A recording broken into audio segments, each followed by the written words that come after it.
What is going on? Kenneth, what's up, man? How's everything? Good evening, good evening, good evening. As we are already halfway done with the week, tomorrow will be Wednesday, July 29th. And, my goodness. What is going on with the markets over there in Asia? Specifically in Korea, dude. It's very alarming to see such thing happen over there. But it's going, man. It's definitely going. It's definitely going. I'm trying to figure out how to work this thing, man. I'm trying to, you see, list, grid. Oh, this is something different. View, list,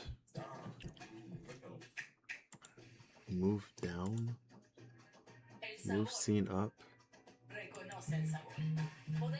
I don't know, but anyways, I'm just gonna switch off here. Yeah, I think they've been heavily invested in AI. I agree. Probably even more than over here in the States.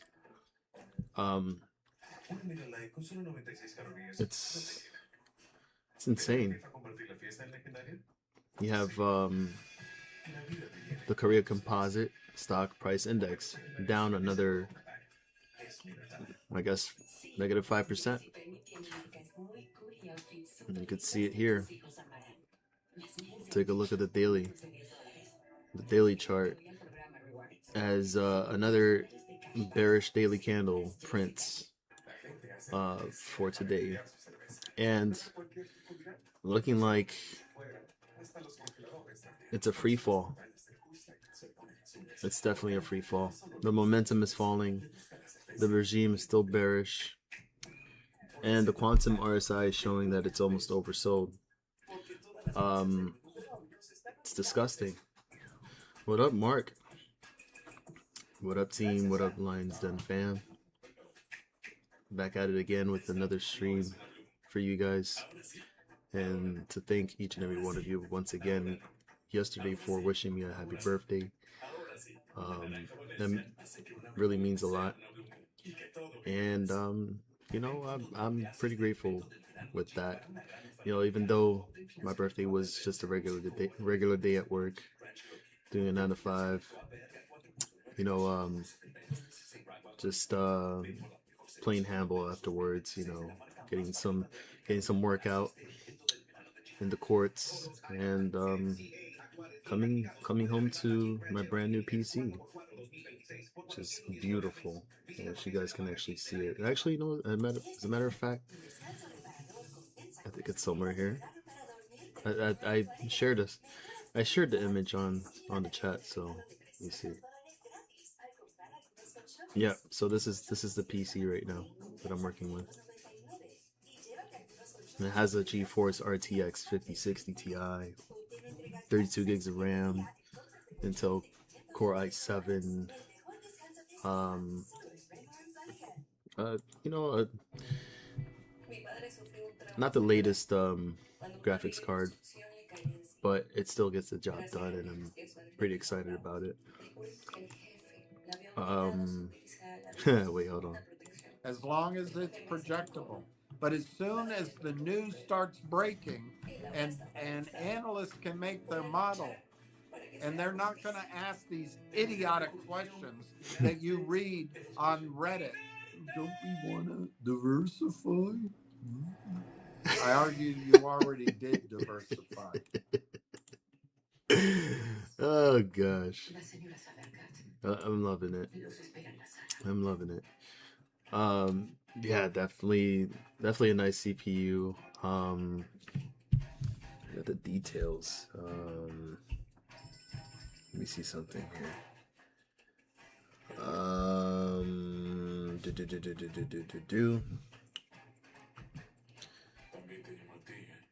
Let's see. Yeah, it's a Slate Gaming desktop PC by iBuyPower, Intel Core Ultra 7 265F 2025, NVIDIA GeForce RTX 5060 Ti, 8 gig, 32 gigs of DDR5 RAM, 2 terabyte solid state drive storage. Right now, just financing it, so I didn't really pay full, but I will eventually make up for it. But other than that, that was my birthday gift to myself. You can barely hear me? Oh, shoot. The mic, supposedly, it's all the way up. I don't know why. Unless it switched again. Let me see. Because I sometimes... No, I mean, wait, it's... Oh.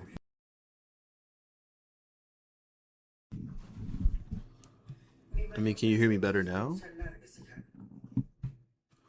Is it better? Now? Should be good now. Oh boy. I can't tell. But pretty sure you hear way better? Oh, nice. Okay. Thank you for letting me know. God. Just look at that. It's finally breaking below the 200. The 200 purple magic. Yeah, it definitely cut through the 200 here on the 4-hour chart. And if it breaks below 5,000, I think Korea's market is gonna get even more cooked. That's gonna definitely crash. If that happens, I think it's definitely gonna be felt in all the other markets. Japan is also treading in the same direction. Not as much as the Korean market, but Japan's market has been also on a downtrend and below that 200. So even Japan's market is in deep trouble. The Hang Seng, the markets in China, apparently they're green. There was a huge bounce. It looked like it was actually doing the same exact thing, where it had continued to fall from mid-May to until June 25th, which was the bottom for the Hang Seng Index. And then after that, it jumped up. It recovered pretty quickly in a span of a month, up 14%. And it looks like it's slated to continue to push up, as Hang Seng looks like it's gonna be coming back into this range, which is insane. It's like it never fell in the first place. So stocks in Hong Kong hitting an 8-week high. All right, so you got that going on over the past 4 weeks, gaining just about 12%, and in the last 12 months it increased 1.63%. If you take a look at the news, in South Korea. 16 minutes ago, actually, released by Reuters. South Korea reviewing ways to stabilize stock market, finance minister says. Thank you, Mark. Thank you, Kenneth, for that confirmation. South Korea's finance minister Koo Young-chul said on Wednesday that the government is internally reviewing market stabilization measures, speaking shortly after the benchmark Kospi plunged 6%. Speaking at the National Assembly, Koo said further adjusting regulations related to single stock leveraged ETFs is possible to address market volatility. Want to be able to actually look up the cause for that. Oh boy, okay. You saw my name, it's fine. What is the cause for Cosby crashing?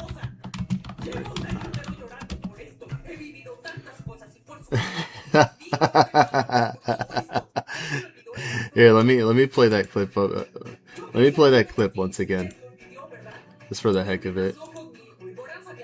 I just thought that was freaking hilarious. As long as it's projectable. But as soon as the news starts breaking and analysts can make their model, and they're not going to ask these idiotic questions that you read on Reddit. Don't we want to diversify? I argue you already did diversify. The question was simply, do you think it's better to be 100% concentrated in Railtown, or increased diversification to include other sectors like energy, banking, and uranium tourism? You know what? I think that was you, man. I think that was you that actually asked that question, wasn't it? Don't lie. It was Moistly. It was harmonized cacophony in your freaking names, man. Anyways, after we get done reading this bit here on what's happening in Korea, we will definitely check out any other tickers that you guys may be interested in looking at, like AMIX, and just if anything, just retype and send me those tickers. So the Cosby, Bill Cosby. Look at, bro. Look at it. This thing is dropping like a rock right now as we speak. Let's look at the 2-minute chart. Insanity. So within the last 30 minutes, I suppose. 30 minutes, or yeah. And it's looking like another leg down is about to occur. This is very disgusting. I'm sure a lot of people are panicking as we speak in Korea. So I really hope they do tend to salvage whatever they can and save up their money. Not financial advice. But yeah, the Kospi is plunging today primarily because of a sharp global sell-off in AI, which means that I guess technically the AI bubble popped over there. And semiconductor-related stocks, combined with a highly leveraged domestic market structure that is amplifying the decline. Today's move is one of the largest single-day drops for the Korean market in years. And that's sourced by the Wall Street Journal, released today. The main drivers appear to be global AI, chip sector sell-off. So investors are reassessing whether the massive spending on AI infrastructure will generate adequate returns. That has hit semiconductor stocks worldwide, and South Korea is particularly exposed because memory chip giants dominate the index. Heavy losses in Samsung Electronics and SK Hynix. These companies represent a large share of the Kospi. So I guess give it,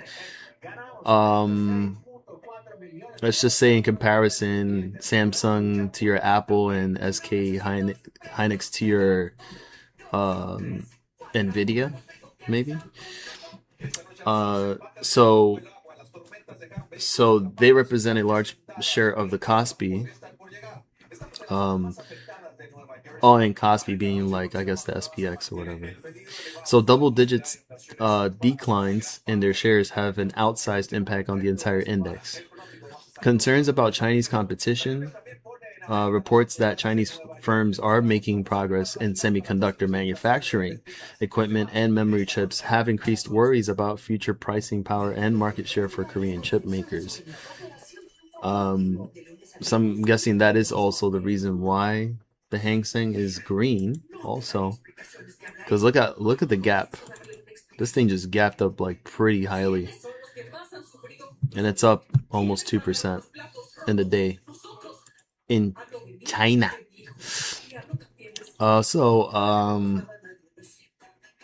Let's see.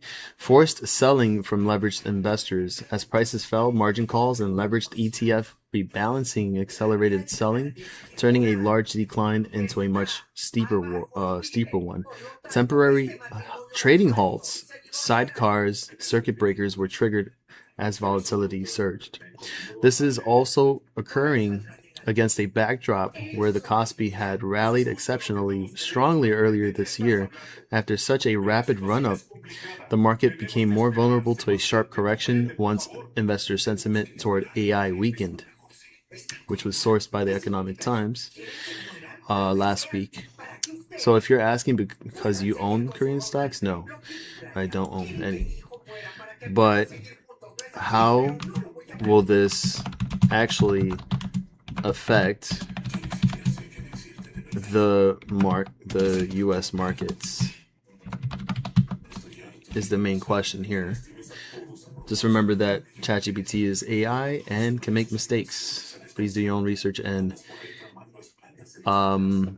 this is not financial advice. Yeah, dude, I had a birthday yesterday. Where were you? You missed it.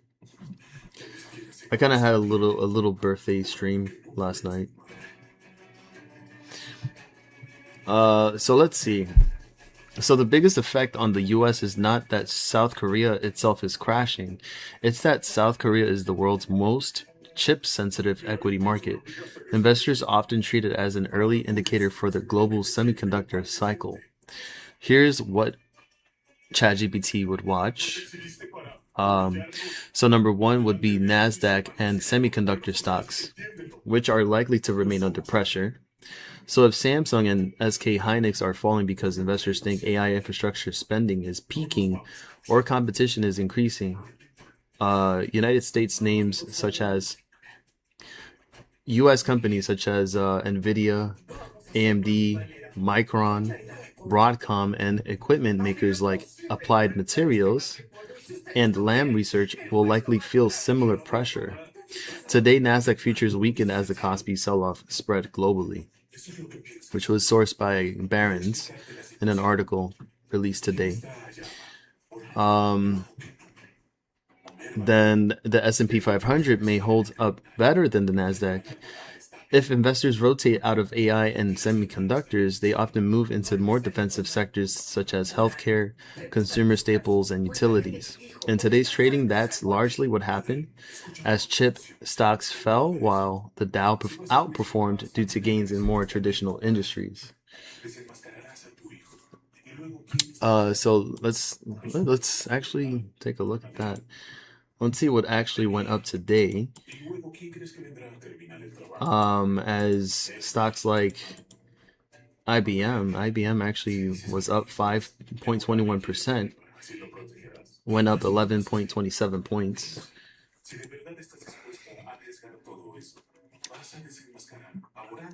And as you know, is also in the tech sector. Then we have Google up 2.19%. Actually back down to 332.99, but this actually boomed since the morning or after market open today. And this thing went up from the low of 324.44 to 335.88. And let's see. And so Google reported a $10 billion rise in capex, lifting an annual capex to about $200 billion and turning free cash flow negative for the first time since its IPO. Shares fell 7% after higher AI-driven capex guidance. You have United Health, which also falls underneath that category, like healthcare. And United Health Group was up 2.67%, closing at $428.79. You can see here that a United Health Group since March 30th had substantial gains and has been up since then. It has gone up almost pretty much. Well, now it's been up about maybe 65% in 120 days. So that's a huge gain. That's pretty much double the share price from the low of like 256. I'm not 45, dude. Nice try. But thank you very much. China has made major advancements in semiconductors, and they started to ramp up production of chip making tools, says Kenneth. One of those stocks. I know you mentioned TSM. Let's see. It said something about Taiwan. Let's see. I just saw something about Taiwan, didn't I? Somebody talked about Taiwan. Let me know. Got that from Reuters? Oh, okay. Gotcha. Thank you. Dang. But TSM is pretty much looking like it's pretty much looking the same too. Slipping. It's right underneath that 200. Looks bearish. The regime is bearish. Momentum is slightly rising, but below the moving average. And it's almost oversold. Because it tried to make its way back up, but it's actually back down. From 392.31 at the close to back to 385.65. I gotta get my Webull back on. Well, I gotta download Webull again so we can actually see the overnight markets moving.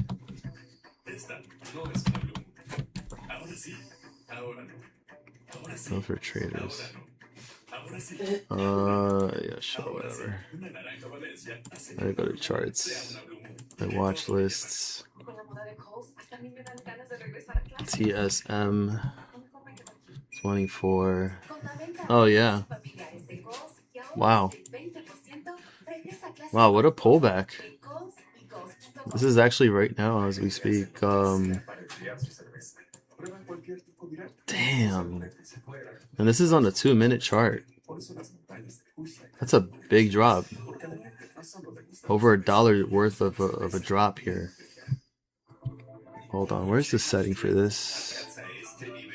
Dark. Yes, that's better. That's better. Like that. What is going on here? Okay.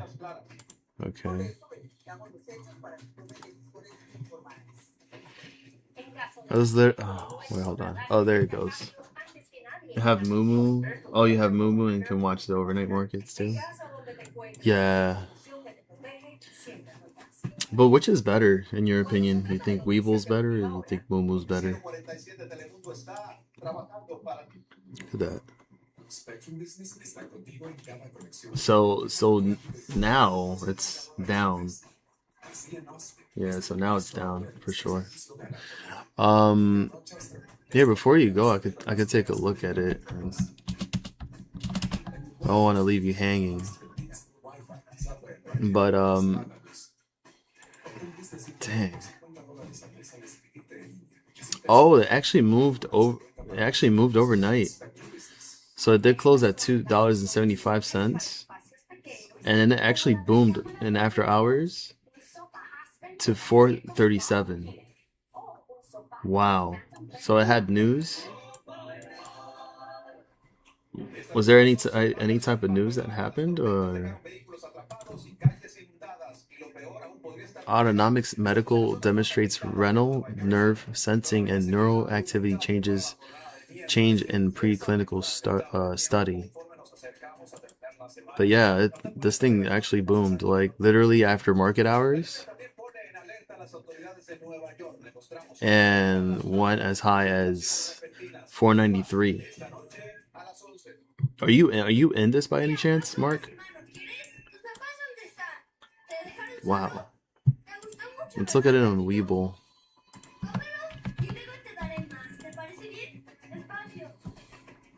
After, oh, it doesn't show. Actually, wait, why is it 275? Or does it not show no position? You just watching? Got it. I'm surprised. It says 422, but guess it's not showing any. That's weird. According to the overnight trading hours, it's at 435.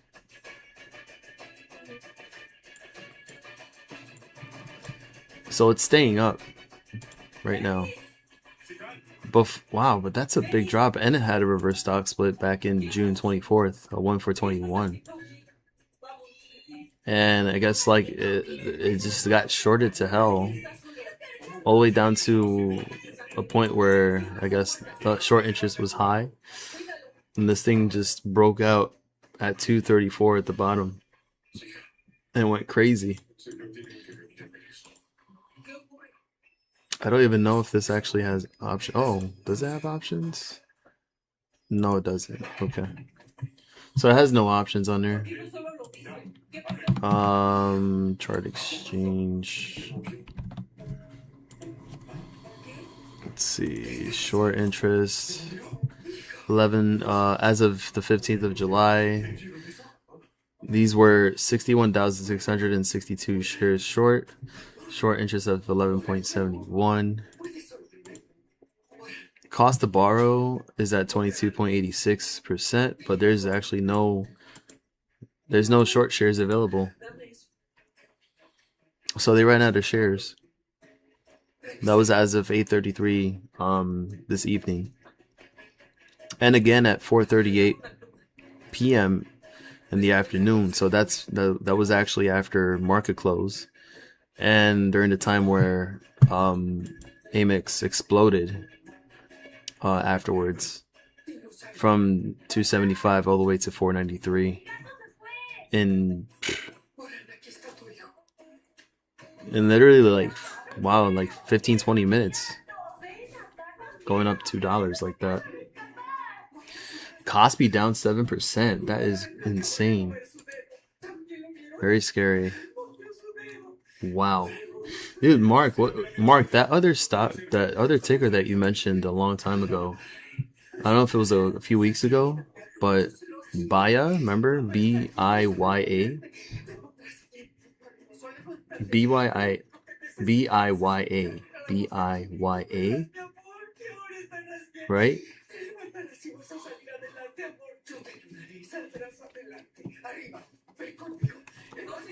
Yeah, that actually went up. That closed up 54.44%. $6.44. This thing has been actually trending. It dropped 17 point. Oh, but then it dropped. So it's back down to 529, down 17.73% right now.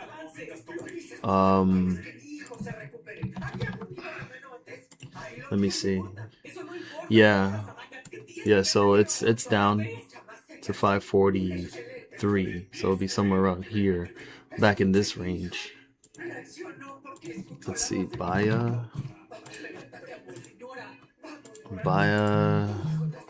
Bias short interest at 14.94%, a bit higher than AMEX.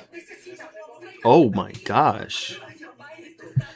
Dude, Baya's cost to borrow fees at 897.13%. And there's no more short shares available to borrow, according to Chart Exchange.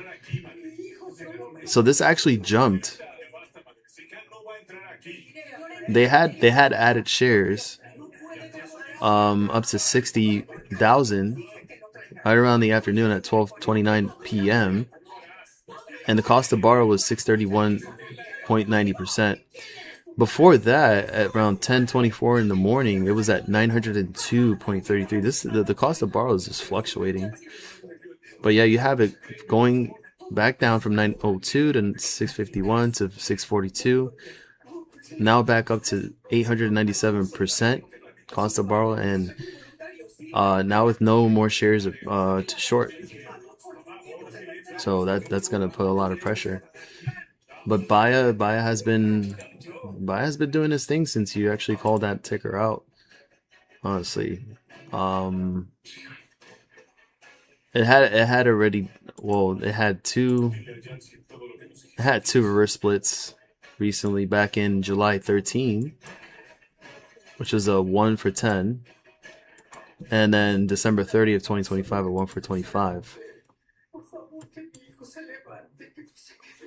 So ever since, it had dropped all the way down to 192 on July 24th, and then it just continued to grow. So from there all the way to 822. Wow, it's a big surge in just a short amount of time. So that would have been a nice swing. But the momentum is currently falling at the moment. So let's look back at the Kospi, the Korean markets, as we see this just literally like the Korean market just getting decimated right now. As you know, it's around 11 a.m. in the morning in Korea, and I mean you can pretty much tell like that leg down is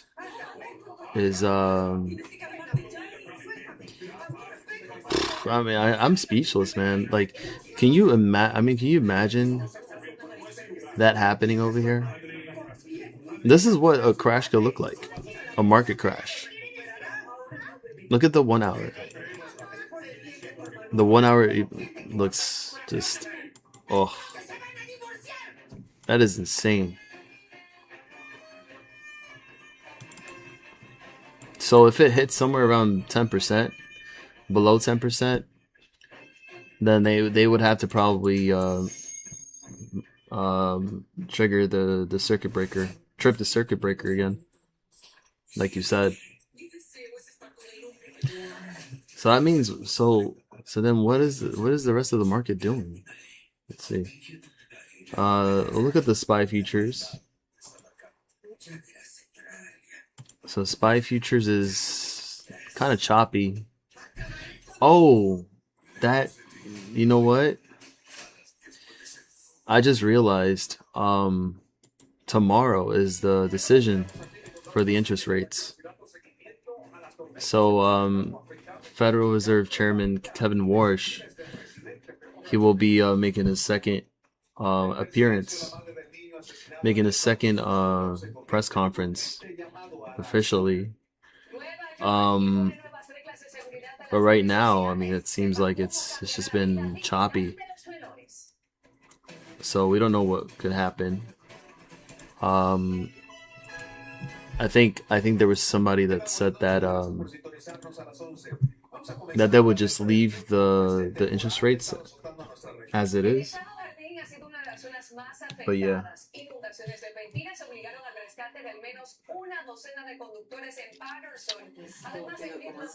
Wow, read that.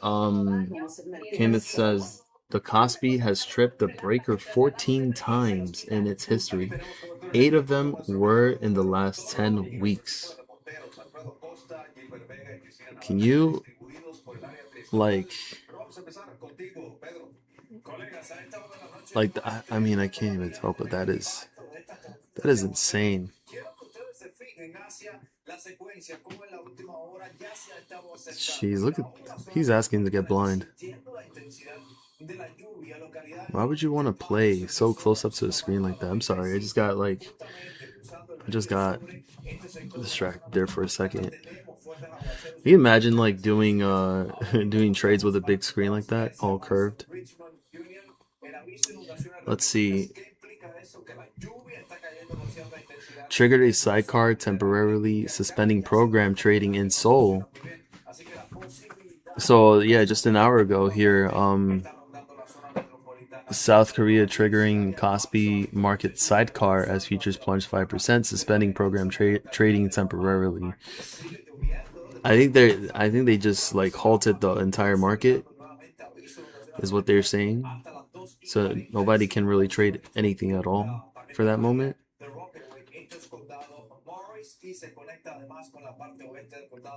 Hell no, the South Korean gamblers did it again. Kospi's Black Tuesday was not really a China story, it was a leverage and AI capex story.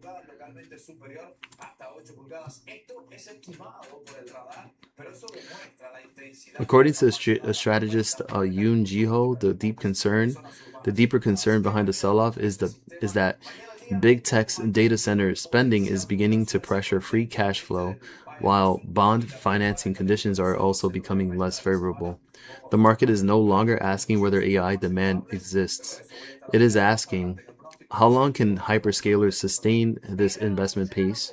How much more external financing will be required? And when will today's capex begin producing acceptable returns?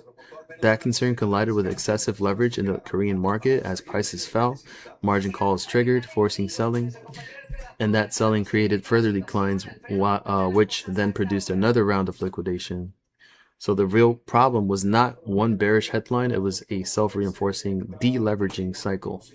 Chinese semiconductor IPOs and domestic lithography equipment headlines may have worsened sentiment, but they were closer to catalysts than root causes.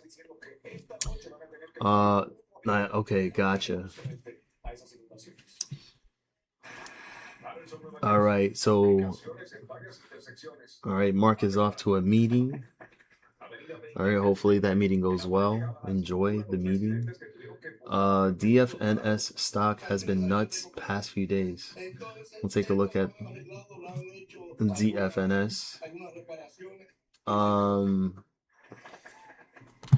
just put that up right now as we DFNS T3 defense. As also was mentioned on ChatGPT, that investors could rotate out of AI and semiconductors, and as they probably may often move into more defensive stocks such as healthcare, consumer staples, and utilities. Also, in today's trading, that's largely what happened. Chip stocks fell while the Dow outperformed due to gains in more traditional industries. This is a test of AI valuations, not necessarily the broader economy.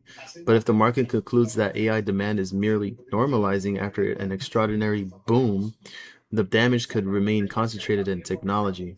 If investors begin questioning earnings growth across the AI ecosystem, however, the pullback could spread to the broader market.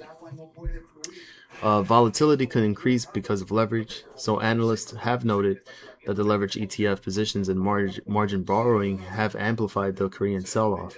While U.S. markets have deeper liquidity, leveraged tech positions exist here too, so sharp moves in semiconductors can cascade through ETFs and index funds. So I'm guessing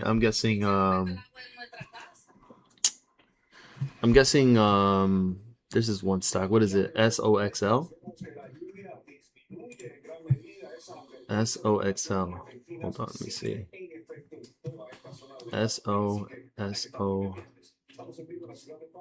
SOXL, which is the Direction Daily Semiconductor Bull 3 times, which actually has seen a decline there. So take a look at the 4-hour chart. And yeah, look at that. So the direction daily semiconductor bull 3 times the leverage ETF has been topping over. And what I didn't realize is how much this had surged over the past year. Mind you, this was back in April 7th last year. This was at around $7.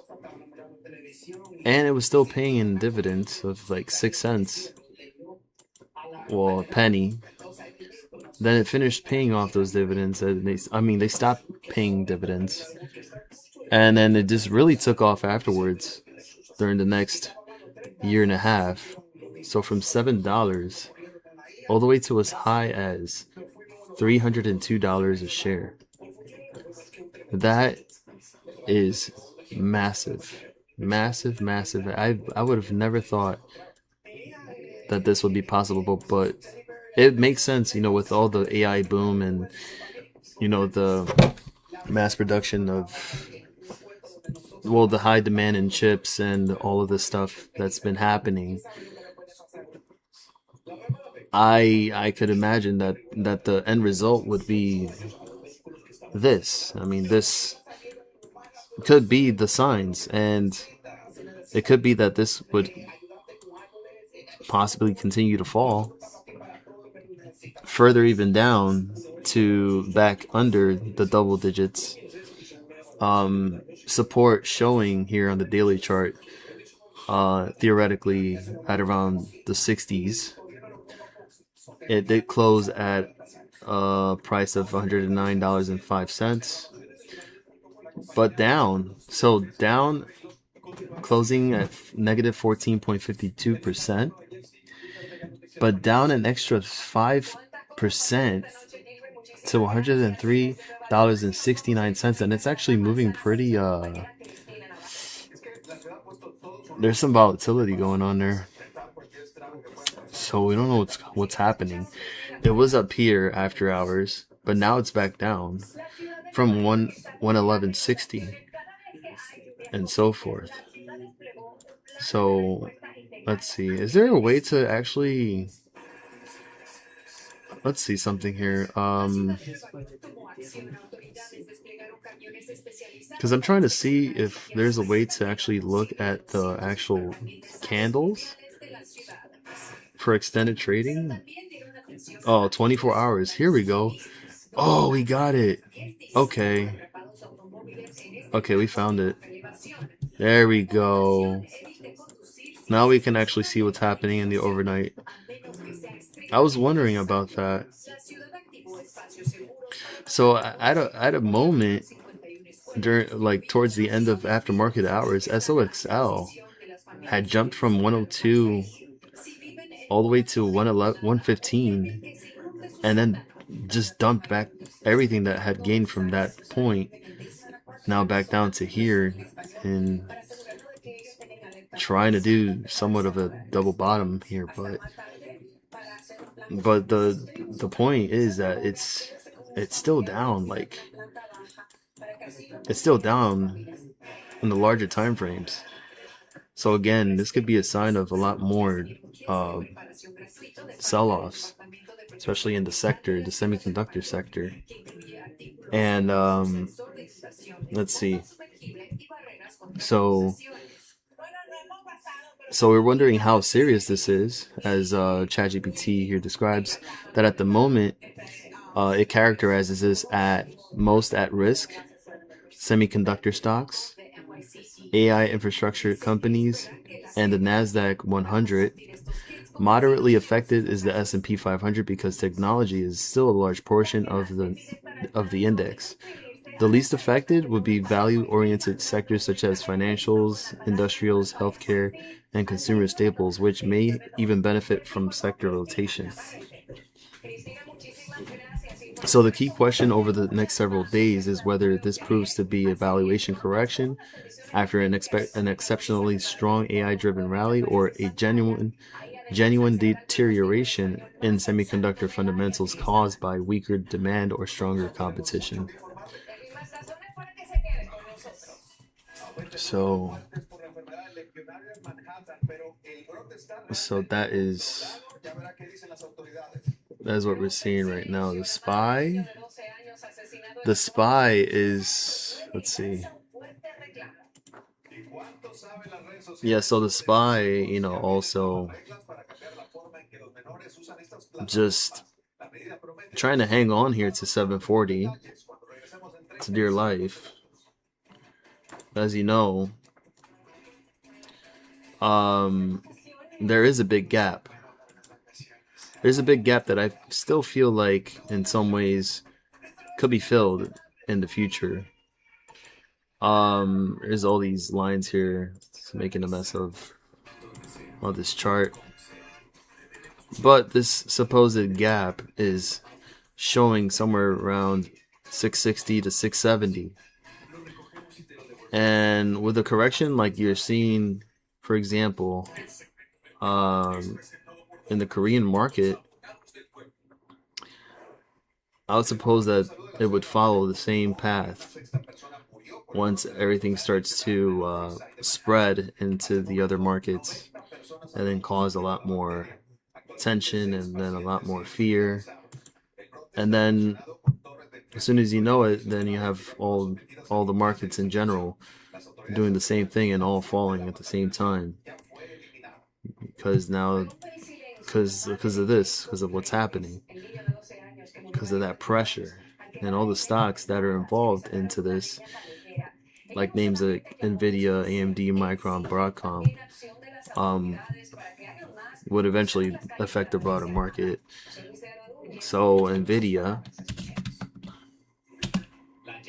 what is this? So Nvidia,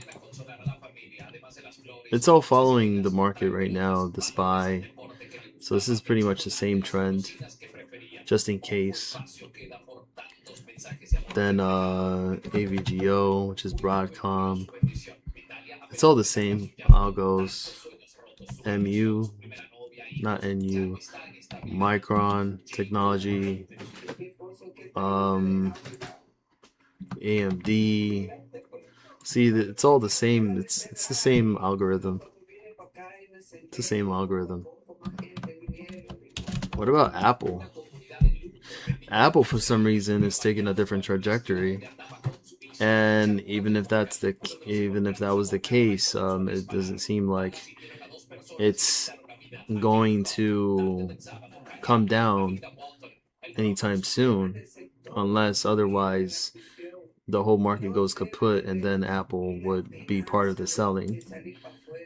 But it's crazy how much Apple has gone up in a short amount of time from this point around last year, actually.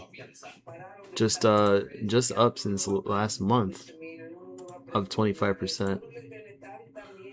In over a year, Apple has been up for what, 102%, pretty much over 100% in the last year, from 169, 170 to 342, which is ridiculous. Ridiculous. But that's cool. Now that we can actually see, the overnight trading, pretty happy about that. But yeah, let's go back and take a look at DFNS. T3 defense. It looks like it's going for another leg up. Nice trend going on here. And speaking of defense stocks, the whole thing of rotating out of AI and semiconductors into more defensive sectors, I guess this is also part of that. Let's see more about T3 Defense Inc. As this is a $24.25 million market cap. So I guess this is considered a micro cap stock. Shares float is only 704.6 thousand shares. So yeah, this is definitely a micro stack. A stack. I can't even speak right now. Jeez. So I think anything at this point, if there was a big whale, that whale could definitely bring this up crazy. For $24 a share though? Adequate. It's in the commercial services sector. Industry is advertising and marketing services. T3 Defense Inc. is a federated holding company focused on acquiring and operating mission critical defense businesses embedding in long cycle national security programs. The firm targets defense businesses operating at constrained, qualification driven, or execution critical points across the industrial base where strategic value exists and where qualification, capacity, and execution are decisive. T3 Defense strengthens critical defense capabilities and compounds long-term value through disciplined M&A, centralized strategy and capital, and decentralized operations. The company was founded on May 24th, 2019, headquartered in New York City. New York City. Let me take a look at the chart. And wow, this is quite an interesting chart here. What is going on here? What is this? It had 3 reverse splits in history. One back in December 26th of 2023, a 7 for 5. So 7 shares for 5? Or I don't get it. Unless that's a reverse split. Then you have a 1 for 8 reverse split October 24, 2024. And what is going on here?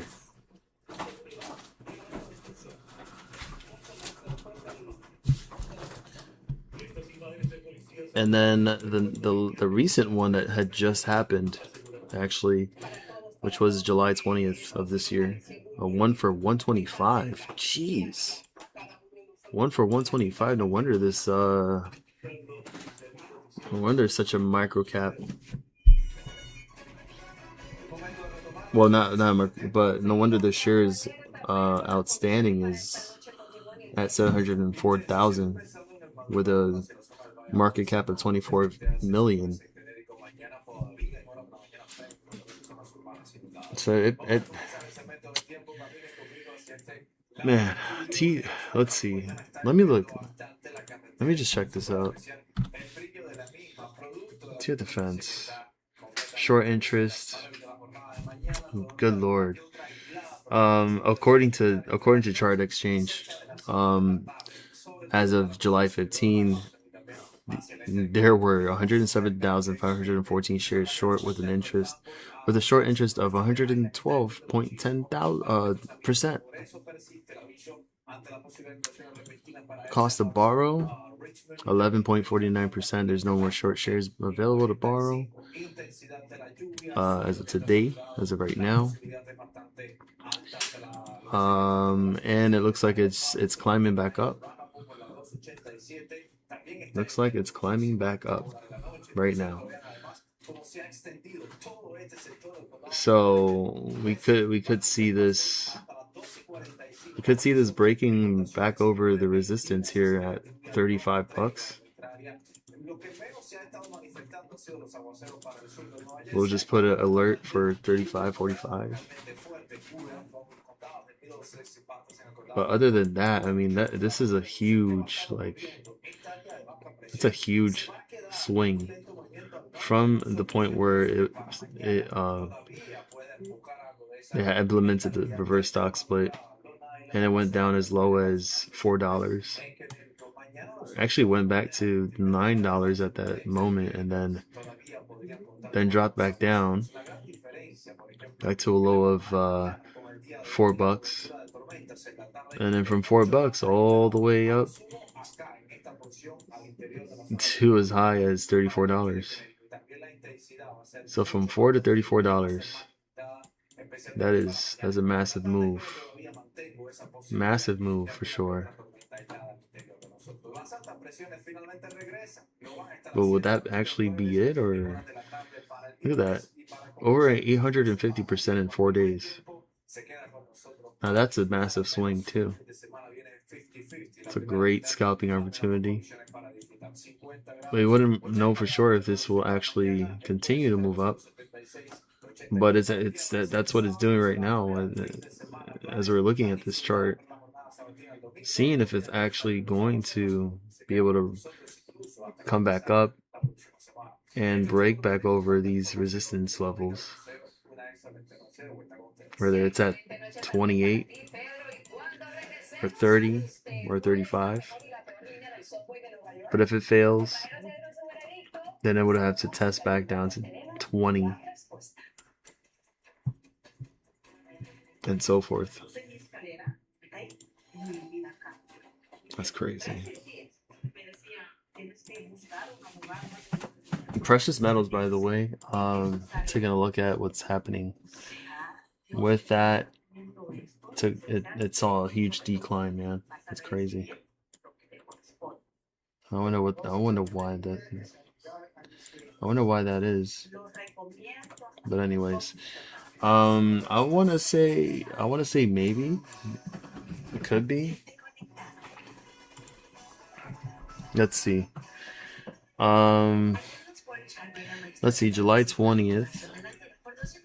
T3 Defense subsidiary ITS delivers advanced composite materials production line to leading building materials manufacturer, bringing defense-proven fiberglass technology to industrial scale. Oh shit. Well, ITS designs and delivers a custom composite materials production line, extending defense-grade fiber reinforced composite manufacturing to industrial scale. New York and Netanya, Israel. T3 Defense Inc., a defense company that acquires and operates mission-critical defense and industrial businesses, today announced that July 20th, they had announced that its subsidiary Industrial Technologic Solutions, ITS, has designed and delivered a custom composite materials production line to a leading Israeli building materials manufacturer. Bringing its defense-proven fiberglass production expertise to a line for a customer in building materials, ITS was able to fully integrate automated materials handling, precision application, and fiberglass-based reinforcement to manufacture advanced composite products at industrial scale. Applying its design for manufacturing (DFM) methodology, ITS assumed end-to-end responsibility for mechanical engineering design, machining, supply chain management, integration, and factory deployment, enabling the manufacturer to achieve production-ready output with the precision and delivery reliability that characterizes ITS's work across defense and industrial programs. Right? So, defense capability increasingly depends on sovereign manufacturing supply chains. Nations that cannot produce the components their defense programs require at home face critical vulnerabilities at exactly the wrong moment. ITS is closing that gap, said Meni Shalom, chairman and CEO of T3 Defense. Quote, composite materials are becoming foundational across defense and industrial manufacturing, and the ability to produce them reliably at scale is a strategic capability in its own right. This production line gives the customer exactly that foundation at the precision that defense and industrial programs demand. As governments and prime contractors continue to prioritize localized, qualified manufacturing, we expect ITS to be an increasingly sought-after partner for exactly this type of capability building engagement.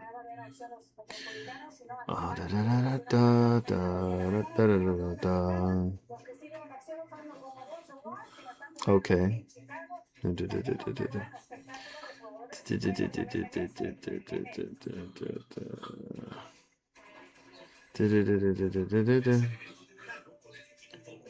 Uh-huh.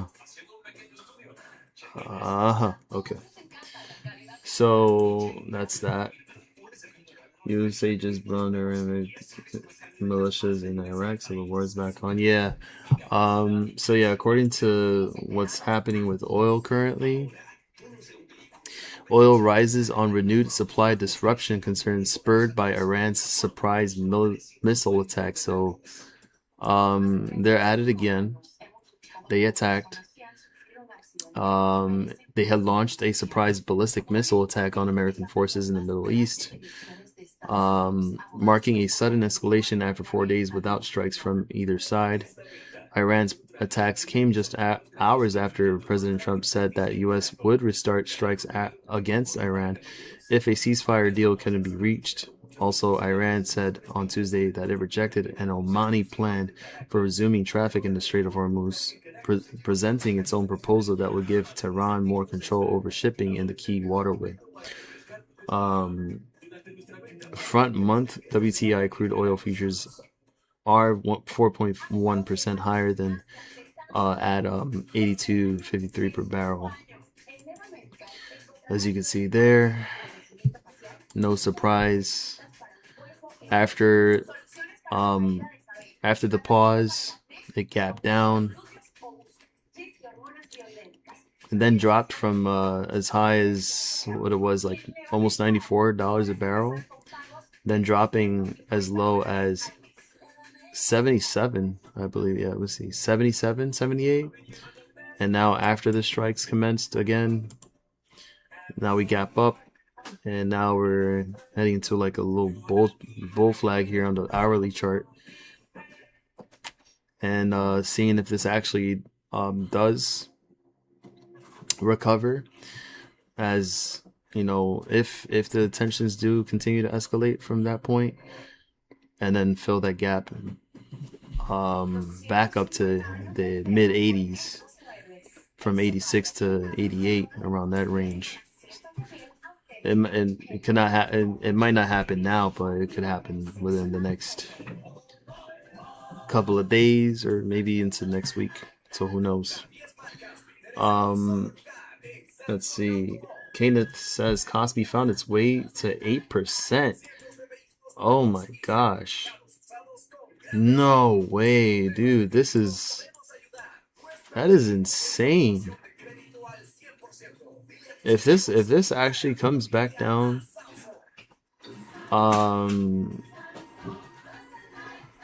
like if this actually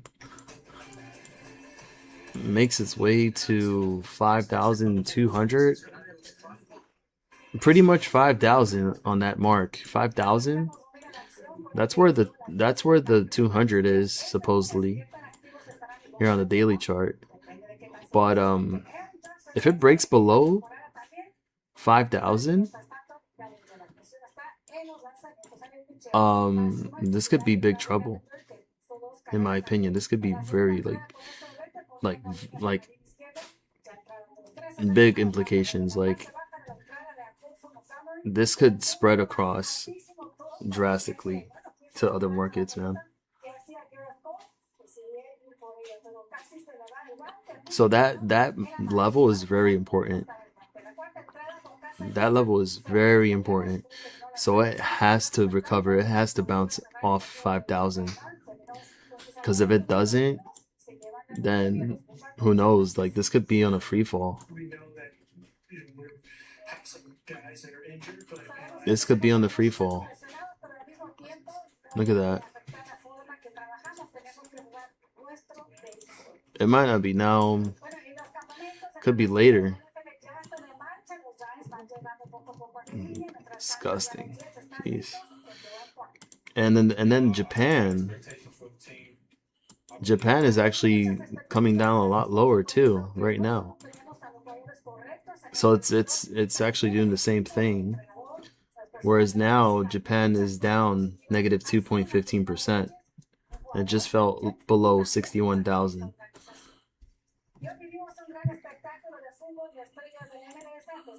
It's still up 30% since January.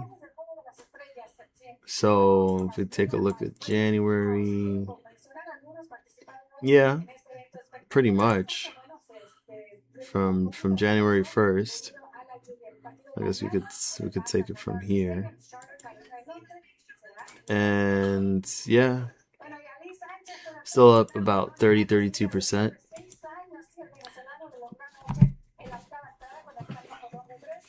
The regime is strong bearish. Momentum is still falling and below the moving averages.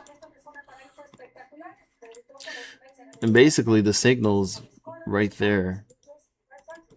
So that can definitely be the indication there for more to come, in my opinion. But it's definitely making new day lows right now. Right now it's making new day lows. It's like literally right there, like just like wanting to break out of that bear flag.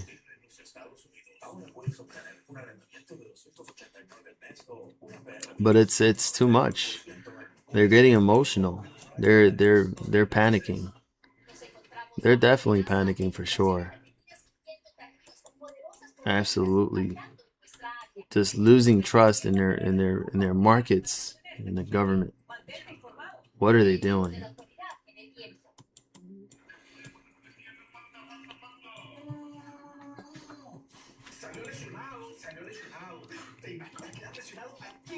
What's been happening with the meme stocks actually is what I was trying to figure out.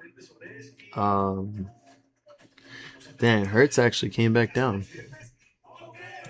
Wow. So it's still hanging into that gap. Still ranging in there. Yikes. Let's see. G-Bucks. Sundial. What is AMC doing? AMC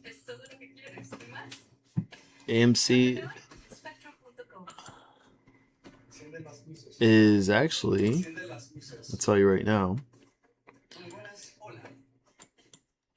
this actually looks decent. It actually looks pretty decent. That 50-day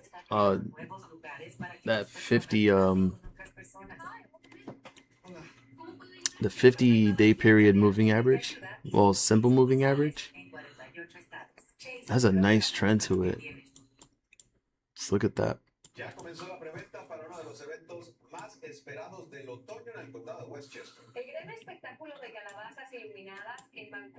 Wow. Looks like they're consolidating before another move. Wait, you're talking about AMC? Or are you talking about the which one?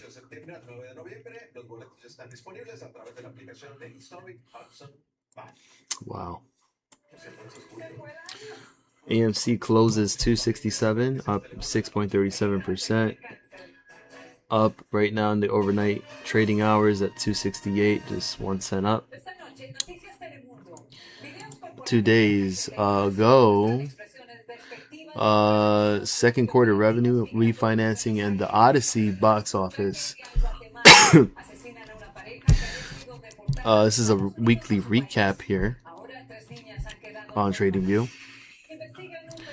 Says here the AMC second quarter 2026 revenue and refinancing shows 1.25 billion in revenue. That's crazy. Is that what it says there? Is that what it actually says here? It says 1,258.6 M.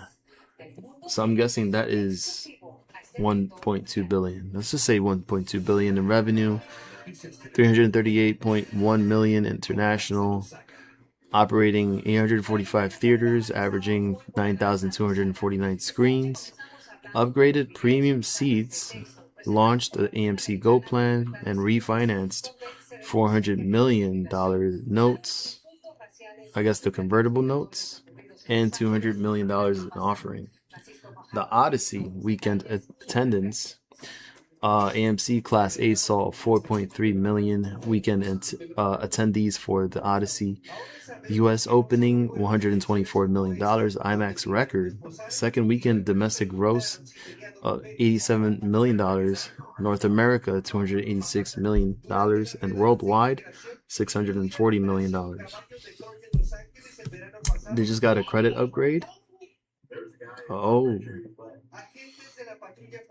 It seems like analysts raises all the targets for AMC by B. Riley, keeping AMC at a neutral rating and raises price target to $2.50. Benchmark kept its rating at a buy and raised its target to $3 a share. And traders updated price targets and ratings for AMC. Wow. Was that the credit upgrade you're talking about? No, that's just the price target. That's just the buy rating. Let's see. Headlines.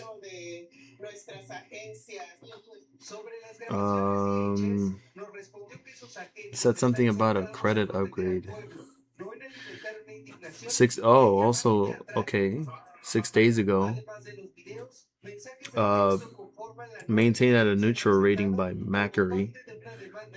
The price target was raised to $2.50 from $2.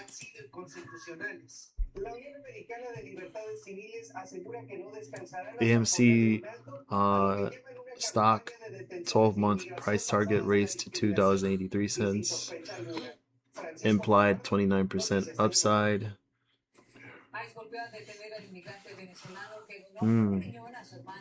Really?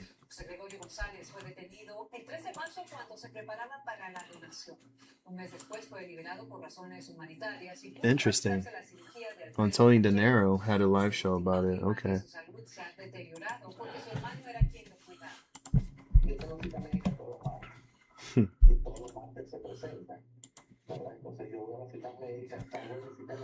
Seems like the short interest is still pretty low on AMC with 49,558,149 as of July 15th, and a short interest of 8.69%. I don't know how updated that is. Obviously, it's not updated right now, but I'm going to have to start searching for other websites that show a more updated short interest. Cost to borrow actually went up. Cost to borrow is actually up. Interesting here. Okay. So the cost to borrow jumped from 0.40% from July 22nd to 3.74% in the next day on the 23rd. And now, well, then the last update on July 24th, the cost to borrow fee was at 4.07%, with only 10 million short shares available to borrow. Interesting. Okay. The max paying for the contracts, the August 21st contracts, max paying is $2 a share, apparently, supposedly.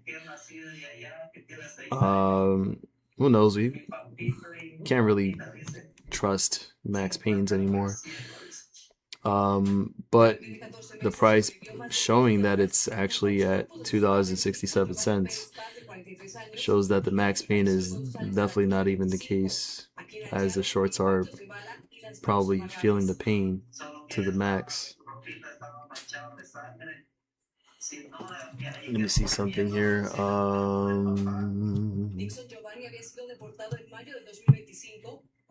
Chat.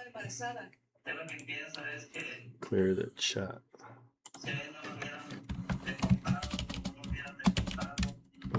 See list.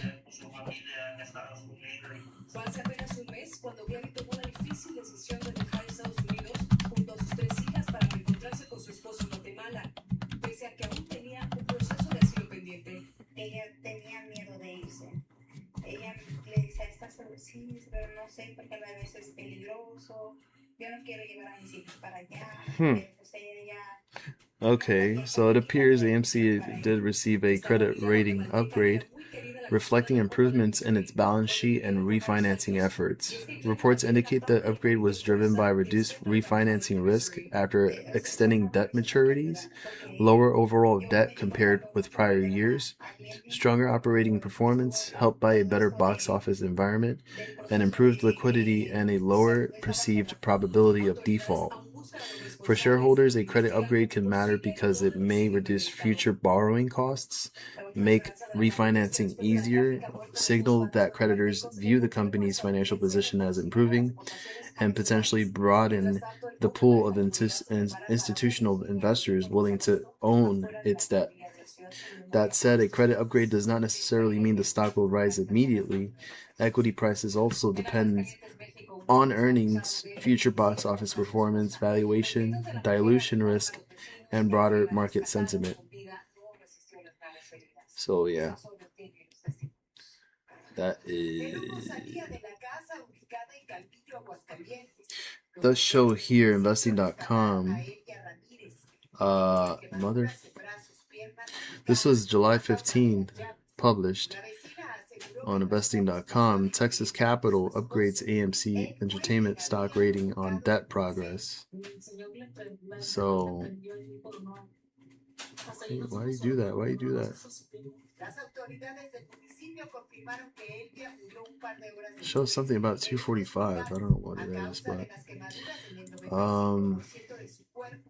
let's see. Cosby halted again. Oh shoot! Look at that. Oh my gosh. Yeesh. Yeah, I think it halted. It's not moving. And DFNS just triggered a it just triggered the alert that I had placed earlier.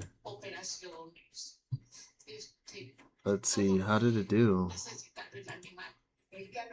What did it do? Oh, so it just broke out.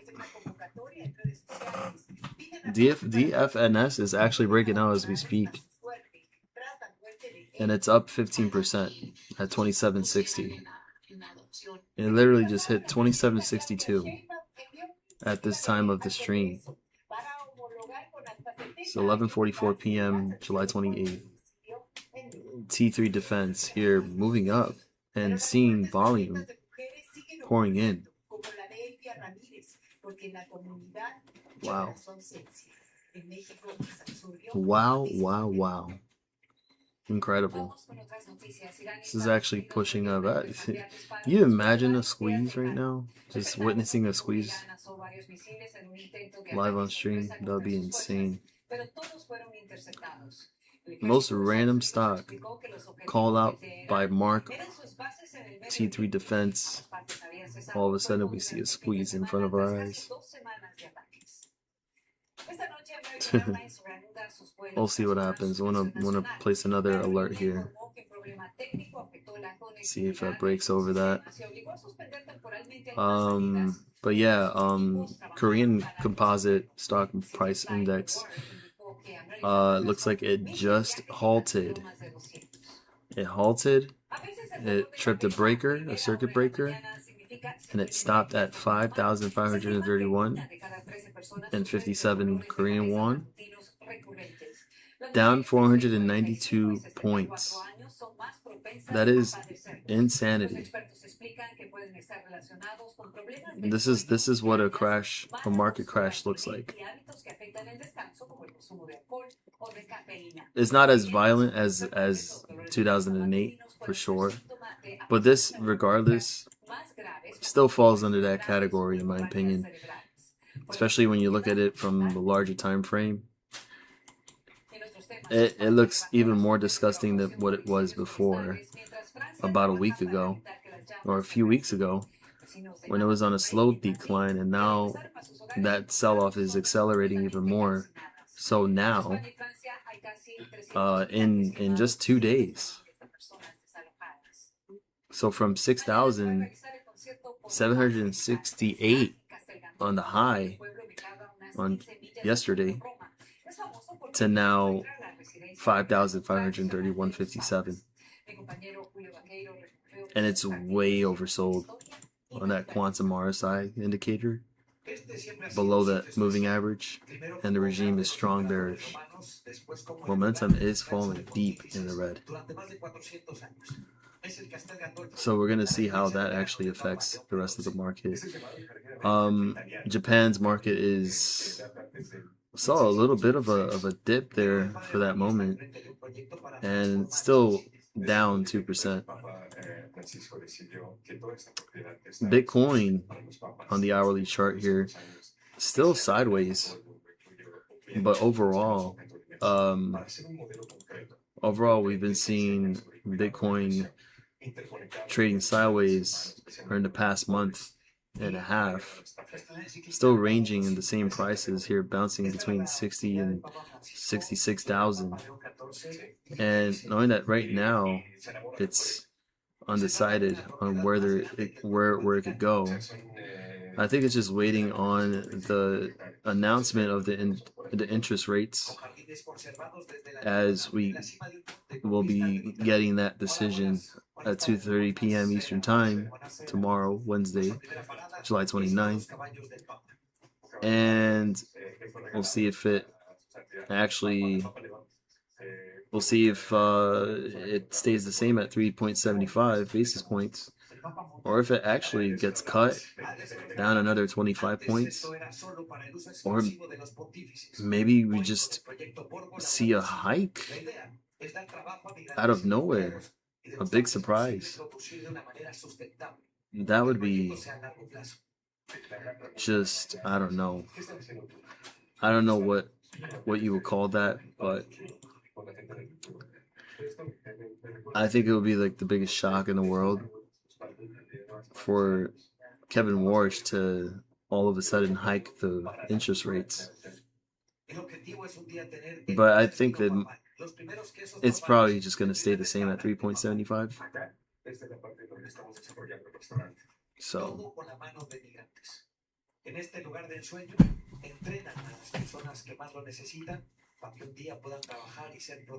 let's see.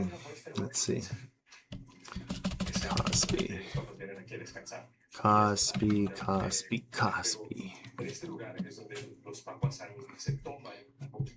K-drama commercial break. Oh, there you go. So Watcher Guru posted on X.com, as he just mentioned, South Korea's Kospi stock market halted again after an 8% crash, triggering a circuit breaker. People are wondering how leveraged are they over there in Korea? How much of a leverage we're talking about here?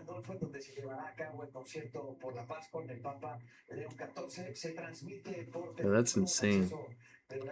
Circuit breaker triggered. They clearly need a stronger one. Oh yeah. Looks like the market just hit the snooze button on its own panic attack. Poor gogi. That's my favorite food, by the way. Like that. Korea is facing not a Black Monday, but a Black Week. Crazy. Raising rates was an incredible decision. Oh, is that what happened too? I guess they had also raised their interest rates in Korea. 2 minutes ago, this guy says, at this point, Kospi isn't trading. It's repeatedly fainting and being revived by the exchange. Someone bring the market water, because water, glucose, and a risk management therapist. That's insane. Repost.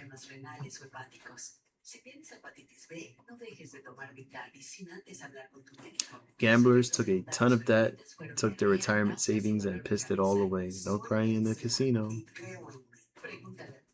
This is a huge event for the U.S. equity markets in following weeks. We expect some relief in U.S. equity. Sure.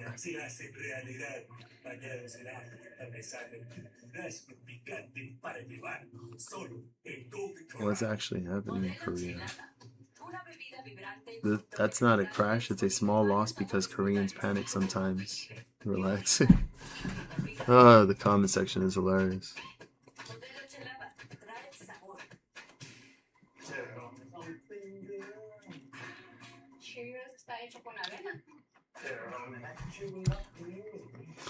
Korea needs our help.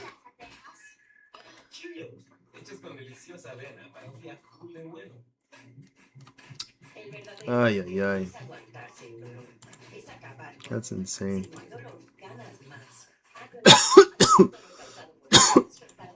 Excuse me. Kospi just triggered its ninth circuit breaker this year. 760 trillion won has been wiped out from South Korean stocks as Kospi crashes more than 10%. Michael Burry was right all along.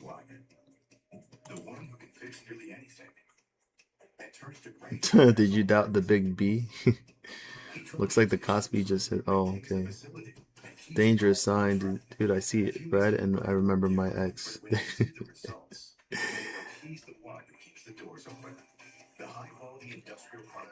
Wow. Somebody says 8th breaker, not 9th, but who's counting? Samsung and SK Hynix just ate the same China DUV story that killed the Japan market yesterday. And this isn't Burry being right, it's sanctions failing faster than priced in. I also do wonder who the sellers are. I wonder about that. I wish I could research on that.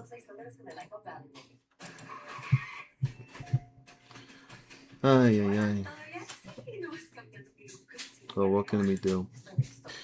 We still got the dollar index that is over 101 right now, which according to that chart is showing that the dollar is stronger than it was before.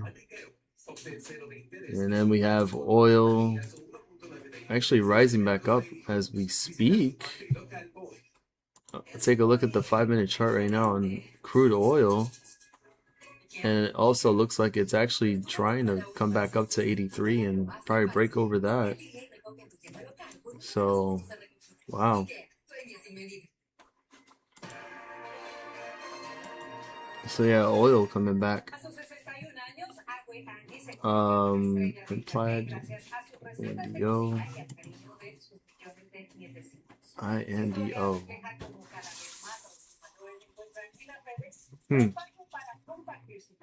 Yep. Yeah, we'll probably see crude oil back up again. At this point, we'll probably see if it actually just cracks back over that gap there around 86 and change. Did you look at Simple? I looked at Simple when you told me about it the first time. And we researched about the institutions and who bought, the insiders. But right now,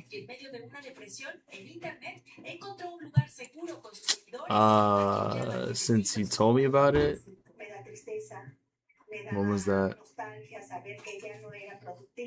Yeah, it looks like it bounced right out of that range. This was back on Thursday.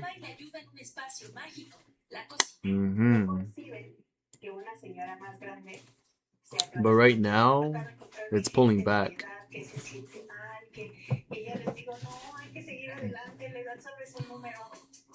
Still at, was that 1070? It closed at 1064. Slightly in the green. Huh.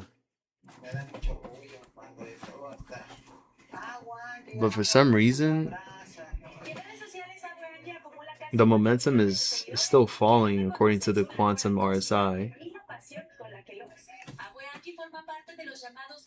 but still above the moving averages. The regime is neutral, and so is the RSI.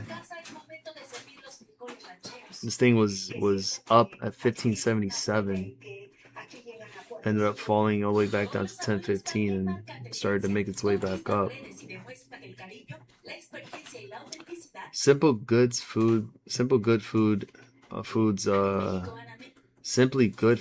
Okay, that's what it is. Simply Good Foods trades near an EBITDA multiple under 6 times, noted as an acquisition target versus recent snack sector deals. No deal involving Simple has been reported.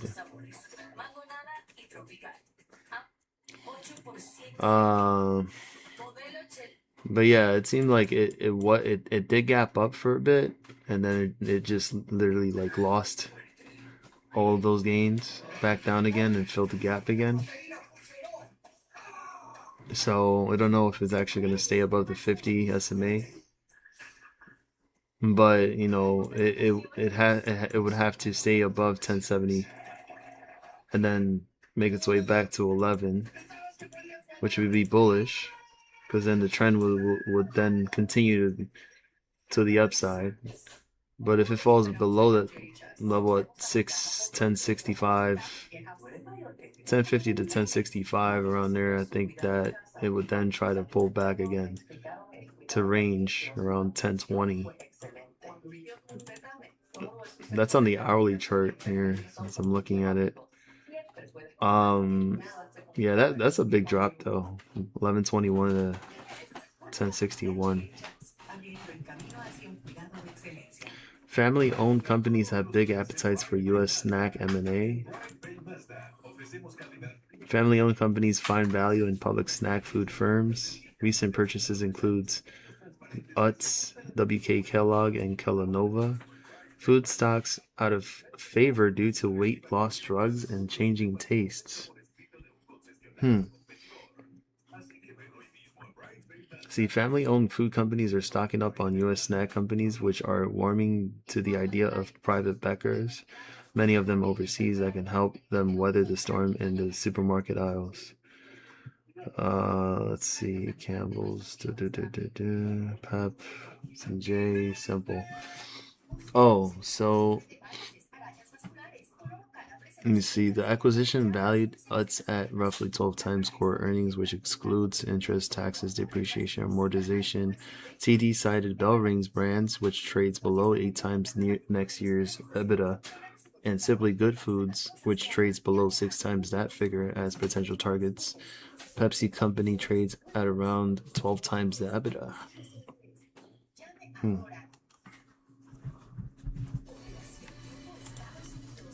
I could probably look at Simple Good Food stock.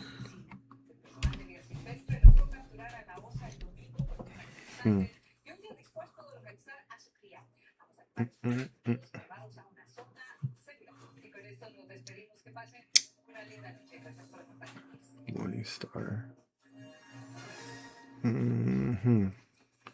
CNBC. Except Bloomberg gives more. But Bloomberg, I have to subscribe to them. I'd have to subscribe to them.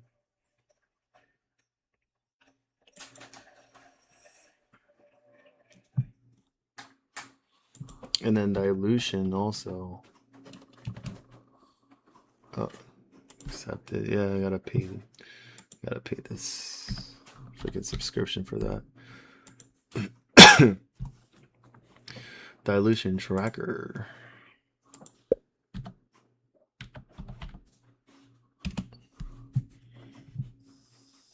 Yeah, we had done our research here before the first time when you mentioned it. Market cap of 1.04 billion. 98.5% of institutions own this stock. Yeah, we had looked at that before. How low will Koru go?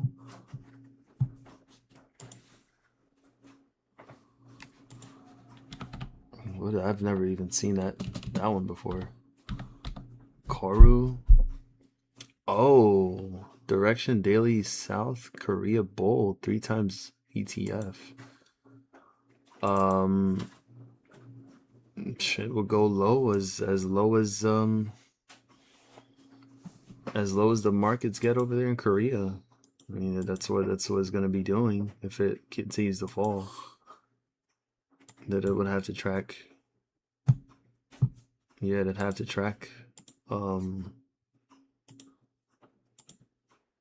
continue to fall from here because it's bull. It's supposed to be a bullish ETF.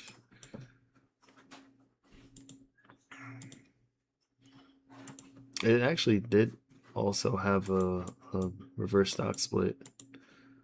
Oh no, was it a reverse stock split? Get out of here. 20 shares for 1. 20 shares for 1?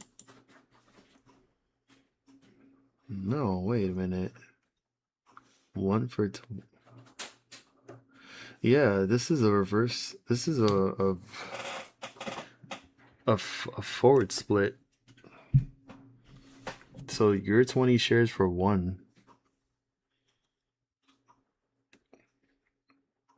So they literally just like decreased the amount.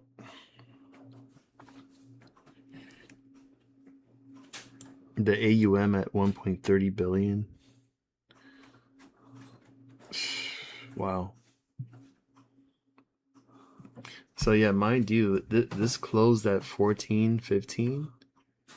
Now it's at $11.42. But it would be a good idea. It would be a good idea to wait for the actual bottom at the market, the South Korean market, and whenever it decides to recover officially, then I think Koru will be something to watch for, and probably trying to manage a swing back up. I think that's what would have to happen.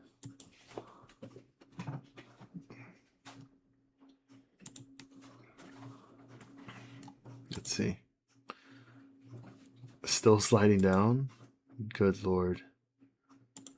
Let's see. Oh my gosh. Yeah, because people are panicking. People are literally panicking right now. Like they're trying to get out. They're really trying to get out of their positions. And yeah, it's fear. It's fear, panic, uncertainty. People are over there freaking out, already jumping out of their windows. Hopefully not. Hopefully that's not the case, because that would suck. But the ones especially that are highly leveraged in their positions, like those are the worst ones. But we'll see. It's trying to hold up again. It's like trying to survive.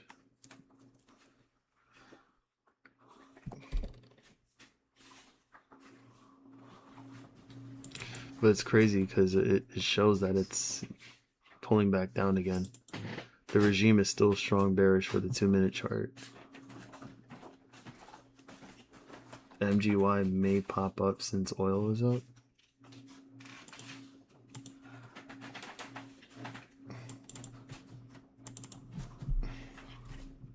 Yeah, that's in case of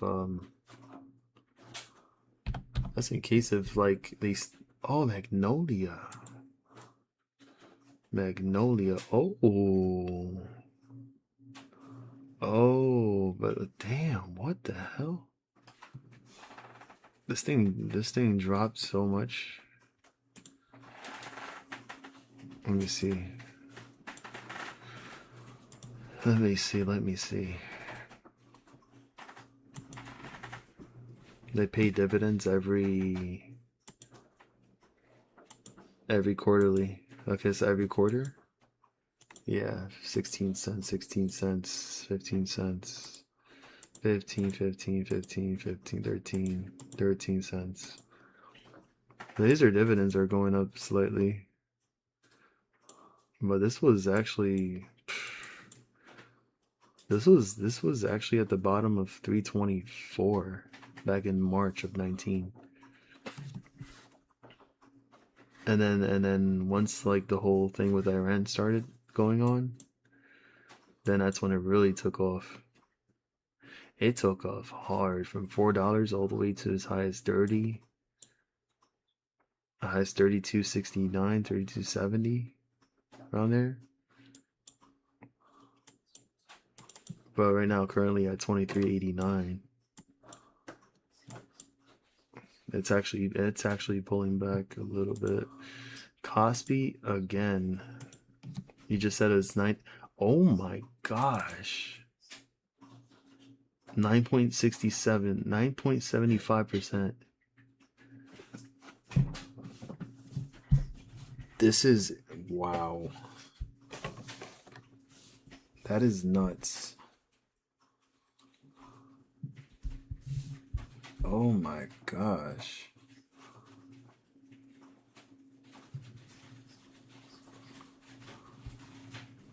Oh my gosh.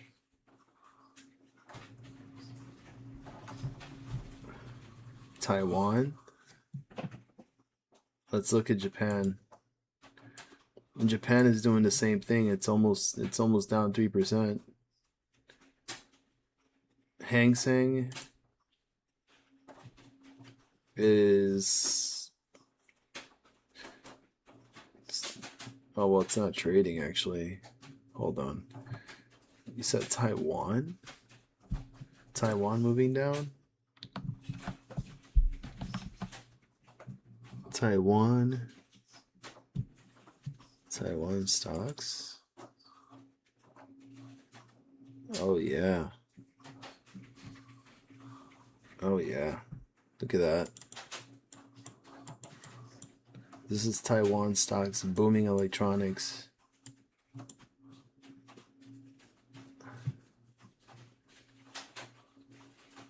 When did this happen? Oh, this looks, I don't know, but look. Wow.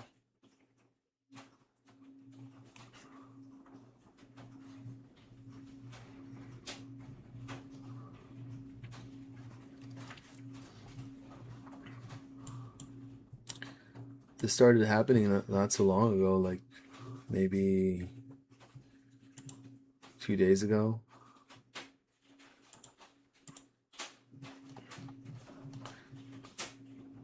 Yeah, since Monday. Since Monday, it just literally it's been falling, and it has fallen down already about almost 20% in almost two years. No, this Kospi is the stock market. Oh, okay, yeah. Yeah. So this represents, yeah, I don't know, man. Sky High Mix. Yeah, look at that.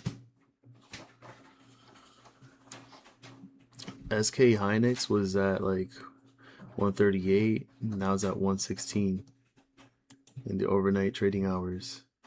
It's down 10%. This is one of the South Korean companies that is that makes up for the Kospi, majority of the Kospi. So sort of like your Nvidia, for example. And this has a market cap of $897.41 billion. So this was, yeah, pretty much like a Nvidia. It was worth over $1 trillion at some point, but now it's lost a quarter portion of that. That is insane. And it actually had earnings too, which apparently earnings per share was reported high at 87%, but the revenue was at 1.46 billion.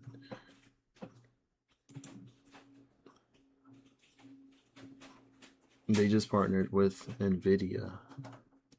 That's insane. Yet this is actually happening to them right now. And Samsung Electronics too is also taking a huge hit. Dude, we're about to see this hit 10%.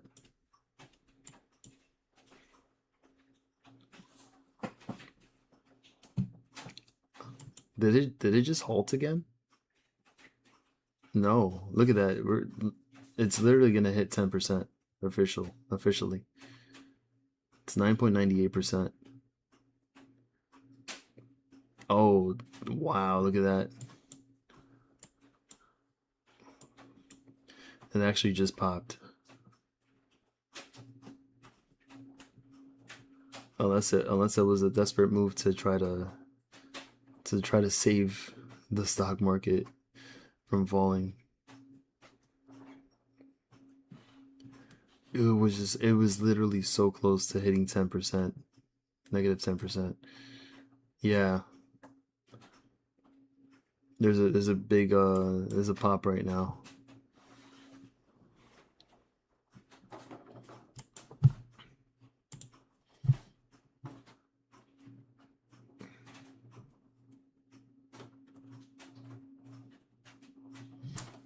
Damn.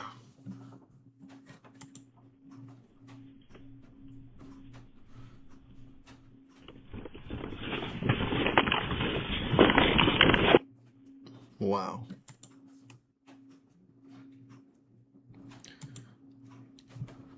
So yeah, South Korea's stock market is in a free fall. Korean exchange halted all stock and program trading for the second consecutive day after the Kospi crashed 8%.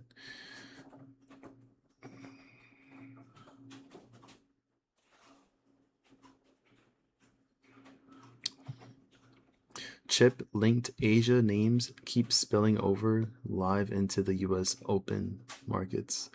A second freeze day is about overnight risk size, not the first headline. Whatever that means.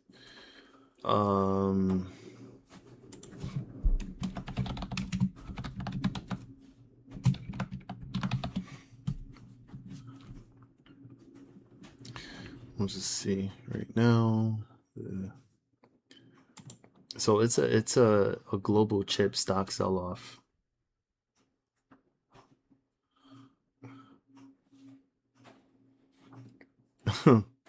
Oh, somebody posted here. It said South Korea and Japan totally deserve it to get financially effed for hiding U.S. government financial crimes against Americans. Wow, that's his opinion, by the way.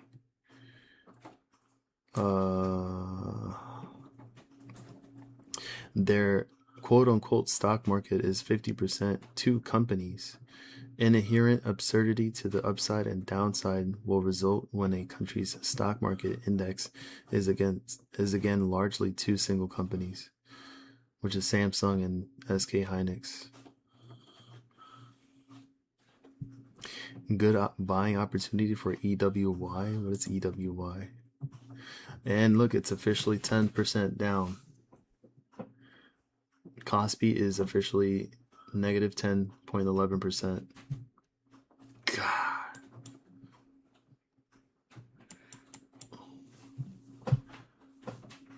Oof. And the Japan market is following right now as we speak. Almost down 3%.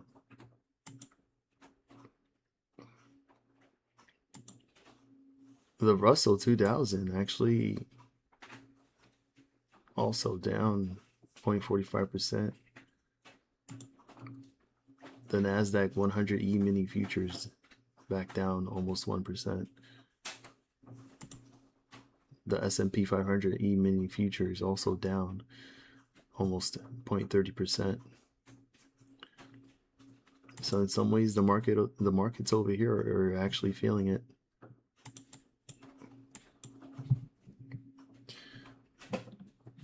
MGY announced last week that buying a private oil company thinks selling shares to buy to do that deal.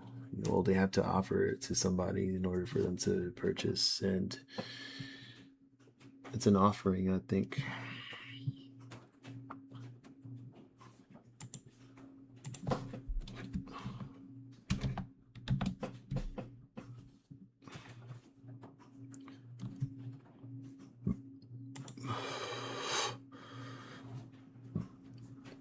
Yeah, there it goes. MGY is selling $1 billion in new stock. The offering is live. 46.3 million shares at $23.75. That's 7% discount to Friday's close. Share count up 42% when you include the acquisition equity. Debt goes from $400 million to $2.58 billion. That was on July 25th. July 21st, somebody posted here, maybe the effect of the lingering Saharan dust storm, the roll-off of the World Cup fever, or the political fog, but I fail to see why the market reviews for the MGY wildfire deal seem so negative.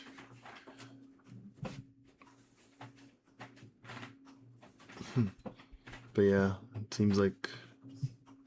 seems like a merger. So funds wildfire intermediate acquisition with $1.27 billion equity plus $500 million in notes. Market cap $4.6 billion. EV $4.9 billion. Magnolia Oil and Gas has filed a cluster of material M&A disclosures that Insider Watch flagged as moderate bullish signals, anchoring a major strategic pivot on the public record. Magnolia announced a purchase and sale agreement with Wildfire Energy, LLC, backed by a $1.1 billion equity offering and a $500 million in senior unsecured notes priced at 6.625% due 2034 to fund the acquisition. 11% now? 11.42. Oh, it's now in a free fall. Oops.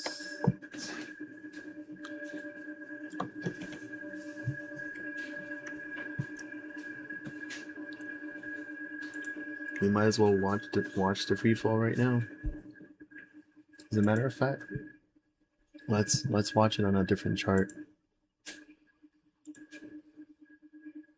Let's watch it on a different chart. Let's do this.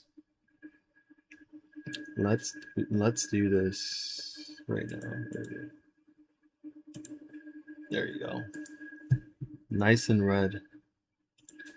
Let's look at that nice and red. See that drop going on right there? Yes. That's insane. Look at that. Look at that.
Well, I wouldn't know if it actually, like, I don't know if it actually applies for the markets in Korea, but there's usually like three types of circuit breakers.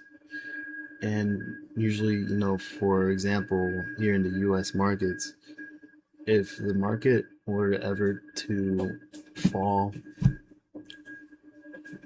I think the first circuit breaker, if let's say the SPY ever hit 5% down, then it will halt for like 5 to 10 minutes. Then I think the second one would be somewhere around 10%. And if like the SPY were to fall down 20%, then it would uh, trigger it would trip a circuit breaker that would pause trading for the whole entire market for the whole day. And that is something that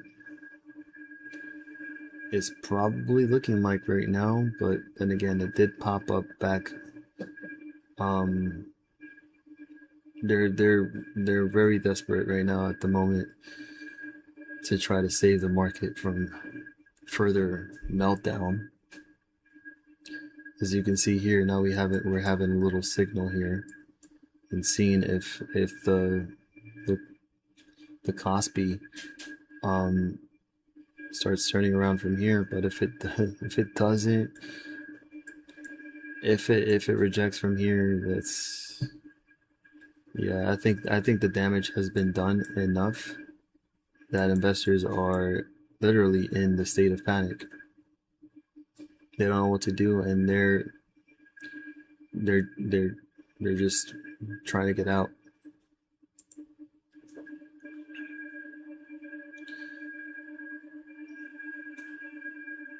Well, 15% and then 20. Yeah,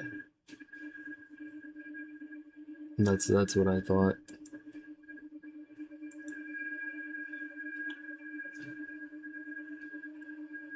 That's what I thought.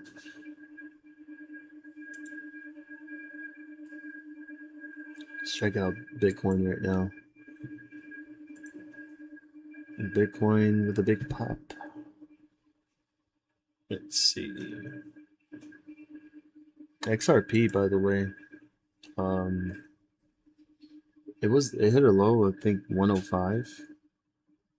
No, probably lower than that. Yeah, XRP was like $1.04.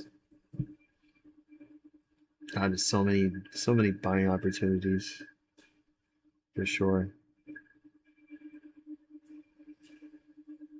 XLM at 17 cents, XDC2,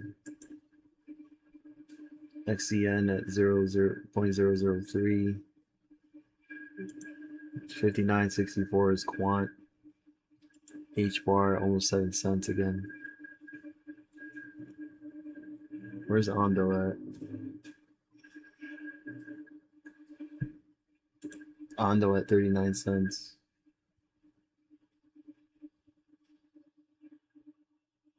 Oh yeah. Kishu.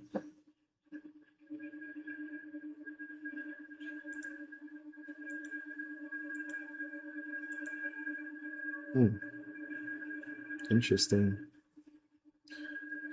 Kishu popping over again. That's interesting. That is actually really interesting.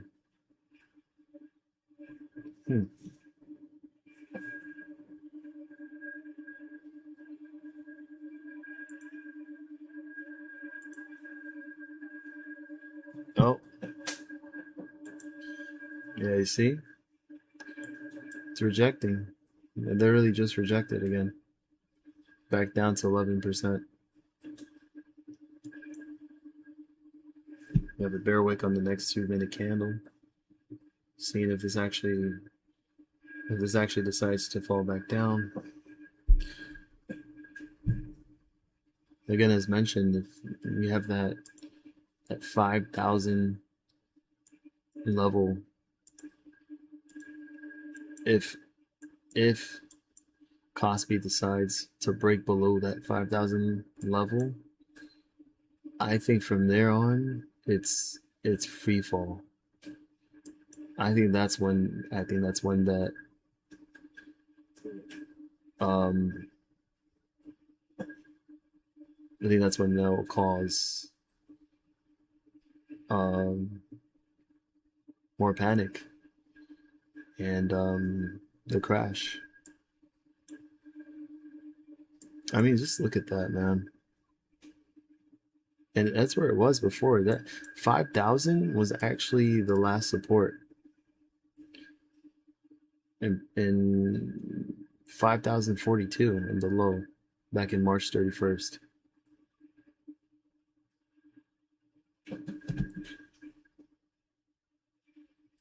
Oh, really? Okay.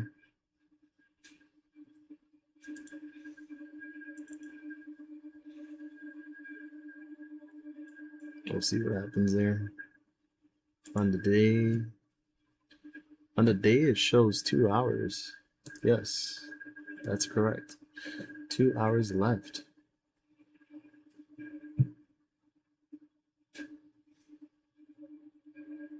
Two hours left. And yet it couldn't hold. It just couldn't hold. So right now it's retesting the last bottom, and it looks like it's it's engulfing right now. It is engulfing. This is incredible. As we're actually witnessing the stock market in South Korea crash. And now it's about to be negative 12% down, and there it is. Negative 12.01% on the day in South Korea. Down 724 points. What? Like, this is a heads up for people actually witnessing this, that this is what it could look like if the market started to crash over here in the United States, and what to do in order to prepare for such thing as a crash. What stocks to look for as well. Like, for example, Michael pointing out Koru. And as you know, Koru is just... Hold on, give me 1 second. I need to fix this. Let me fix this right now. Extend trading 24 hours, apply to all. There you go. Okay. So yeah, for example, Koru. Look, Koru stopped trading. It literally, now it's just flat. Look at this. Just a while ago, it was literally following, and now it's just flatlined. It's not even trading anymore.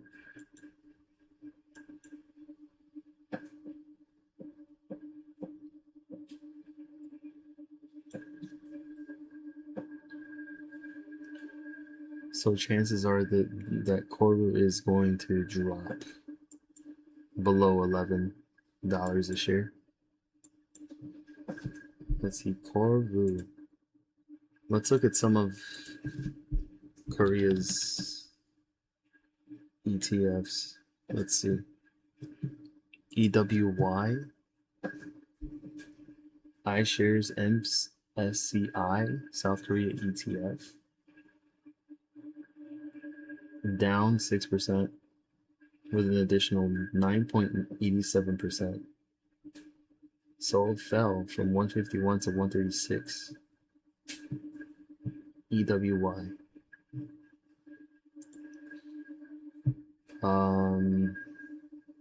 What else? South Korea. What's the won looking like? Oh my gosh. So now even the South Korean won is dropping. So their currency their currency is actually taking a hit too. Look at the currency drop. Oh my gosh.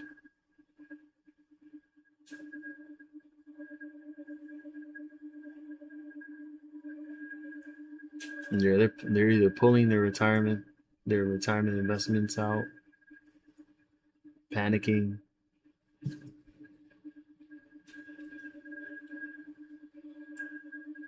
But yeah, even the South Korean won currency is dropping. Or I mean, not dropping, but it's rising. It's actually rising to a 3-month high. So per $1 US dollar, $1 now worth 1,444 Korean won.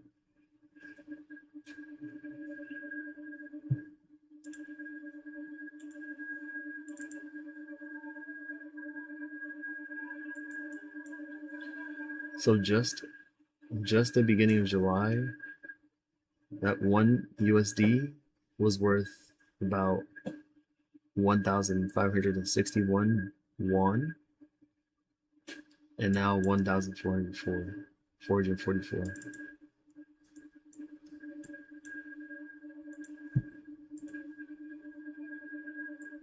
Korea uses more adult diapers than baby diapers. That tells you how old the population is, yeah.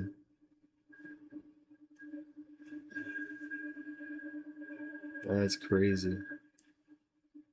Look at the won, dude. That won is getting smoked. If anybody's trading the Korean won right now to USD, like, that is a huge move. Good lord.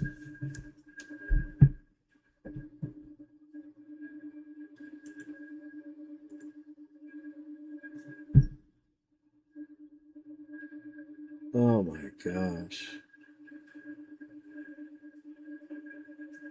Unbelievable.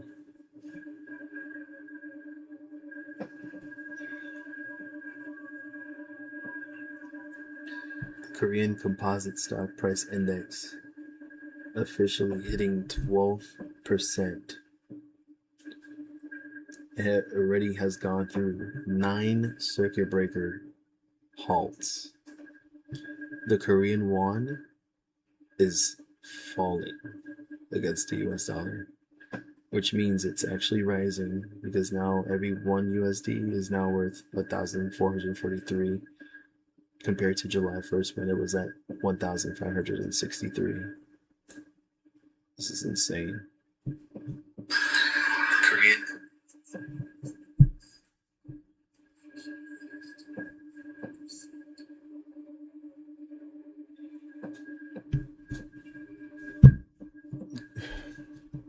Let's take a look at the Japanese. It's down to 0.69%.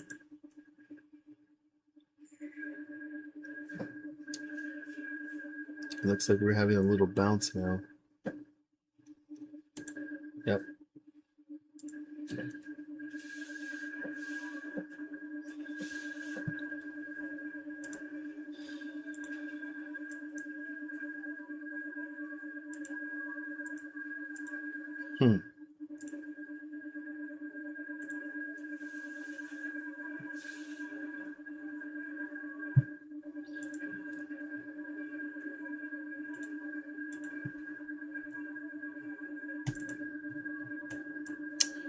How much Korean investment in U.S. markets will be recalled tomorrow?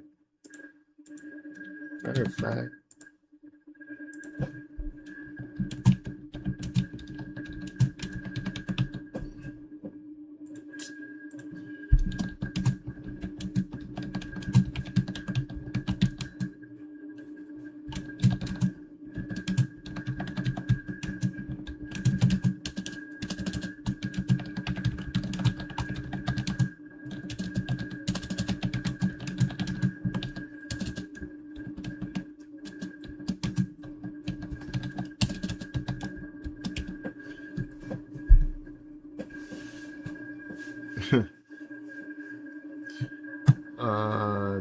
I just went through ChatGPT. There isn't a reliable way to estimate that, and there's no rule that a decline in the Kospi automatically causes a specific amount of Korean investment in the United States markets to be recalled. Today's sharp Kospi decline, roughly 8 to 11% intraday, previous session depending on the timing referenced, has been driven largely by a sell-off in semiconductor stocks such as Samsung Electronics and SK Hynix, alongside broader concerns about AI-related valuations and competition. Whether Korean investors sell U.S. assets to raise cash depends on several factors: how much leverage they are using, whether they receive margin calls from Korean brokers, whether they choose to sell domestic or overseas assets, currency hedging and institutional cash management, and pension funds and asset managers' portfolio policies. In past market stress, some Korean investors have sold US stocks to meet liquidity needs, but there is no published figure indicating that, for example, $10 billion or $50 billion will be withdrawn tomorrow. Such flows are reported only after the fact through brokerage, exchange, and central bank data. If your question is about market impact, Korean investors are meaningful participants in U.S. equities, but they own only a small fraction of the overall U.S. stock market. So even if there were several $billion of net selling from Korea, it would likely be modest relative to the daily trading volume of the U.S. equity market, which regularly exceeds hundreds of billions of dollars. Wow.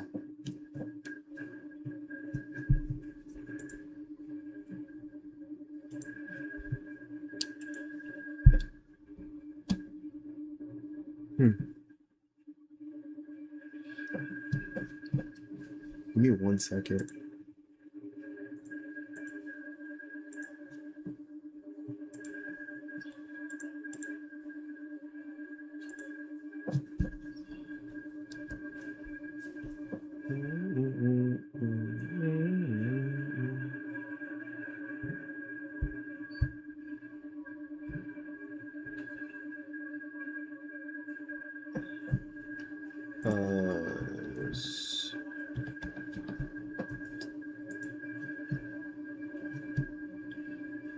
Okay, there you go.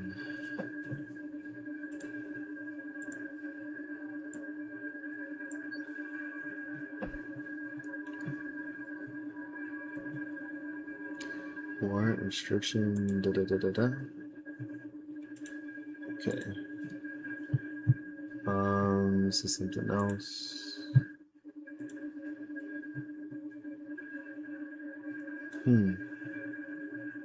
Jeez.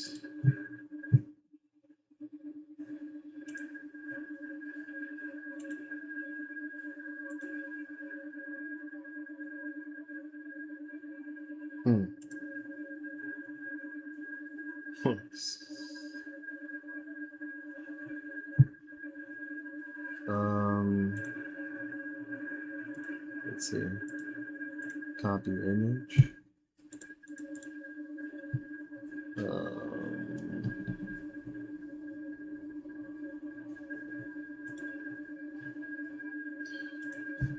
Let's see something here.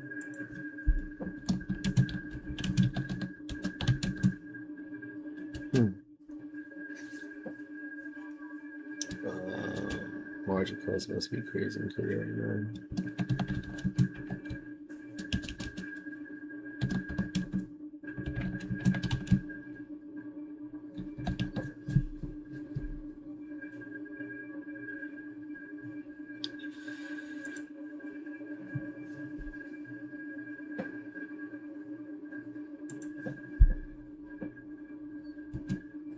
I'm just wondering, like, how.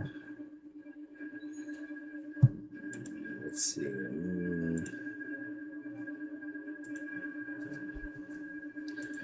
It's like it's still not even enough. They try to pop this back up, but it's still getting rejected. So it's like it's just full on panic right now. Until Cosby reaches about 5,000 and tests that level,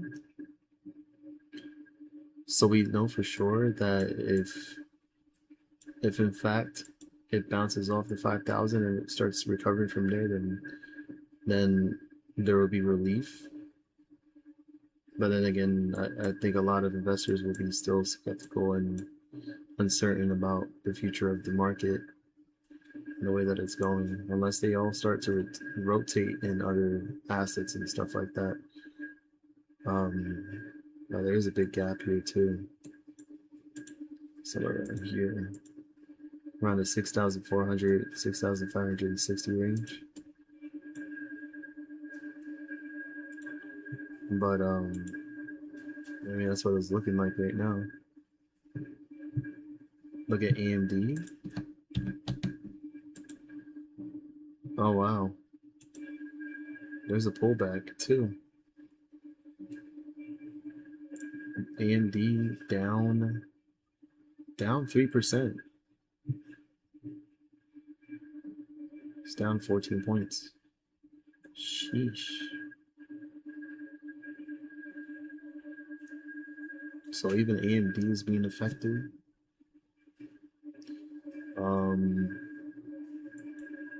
Mind you, this actually looks similar. Like the way that this is looking like here, looks like the same trend. Wait, how do I hold on? Cursor is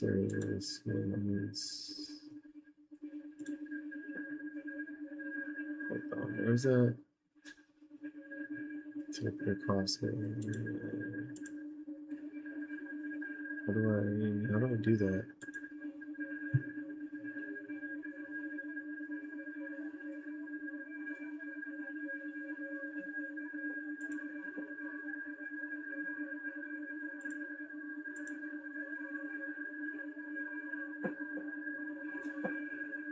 Oh.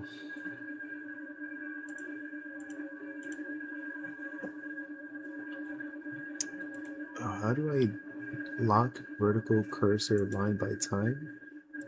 Oh no, that's not it. Fudge. Okay. Core weave? Let's see. Core weave.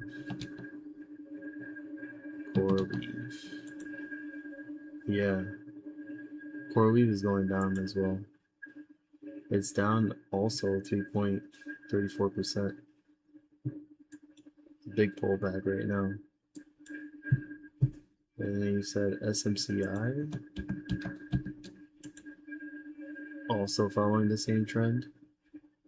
It was up by a lot too, mind you.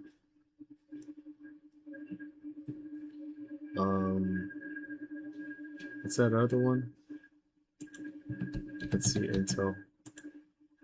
Intel, same. Intel is down 4%.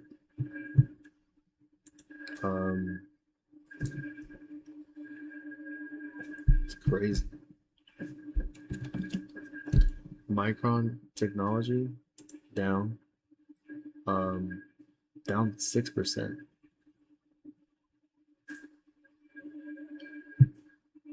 AMD. Let's check AMD.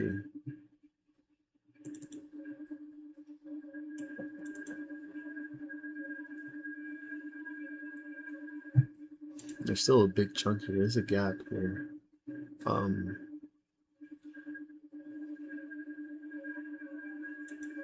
Yeah, AMD has a big gap here between 360 and 395, or to 400, as you want to be exact. So 400 being a top support level to watch in case if it decides to bounce or not. They fall into this gap here. Their earnings actually is coming up next week, next Tuesday, on the 4th of August, after market hours.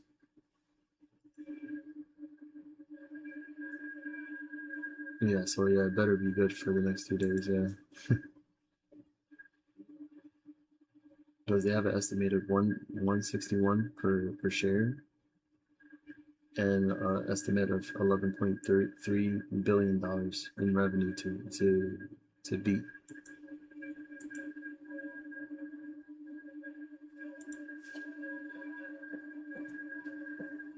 So that's a big gap.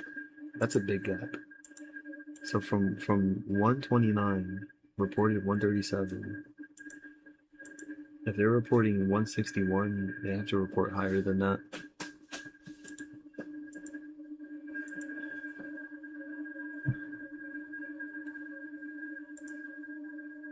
But yeah, there's definitely but from the way that this looks like and mind you, look at that, from July 22nd at 562 and it's currently at 440. That is a big difference in price. A huge dump during the past week. That is insane. Microsoft is actually the opposite. So it did face a big sell-off before, around July 20th to the 23rd, but then it actually recovered from there and went back up to 400. So from 77 to 400, actually climbing up. And you can see the 50, the 50 moving average, I believe. That's the 50 and the 200. So they're trying to actually cross over each other. It looks kind of bullish, in my opinion, I'd just say. So I'm surprised that this is actually not looking like the rest. And Meta, wait, they report tomorrow? Oh shoot, they do. Wow, they report after market close tomorrow. I mean today. What am I talking about? It's today. Today's the 29th now. And it's like right in the middle. They have to beat an estimate of $87.62 billion. It's massive. What about Meta?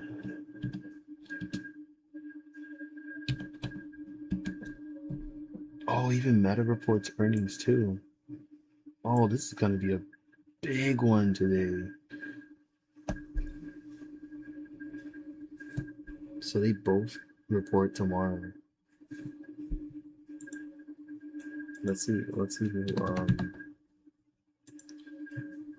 who else reports tomorrow. Wow, we have some big names. We definitely have some big names, for sure.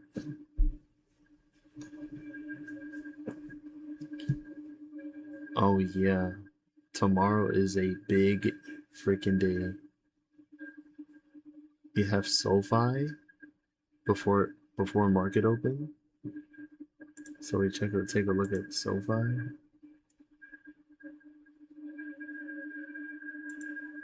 And you can see SoFi has been flat but ranging in between. I want to say it's kind of like trading higher than it was before since May. It didn't bottom out quite. It bottomed out at 16. But yeah, SoFi. And then we have Procter and Gamble.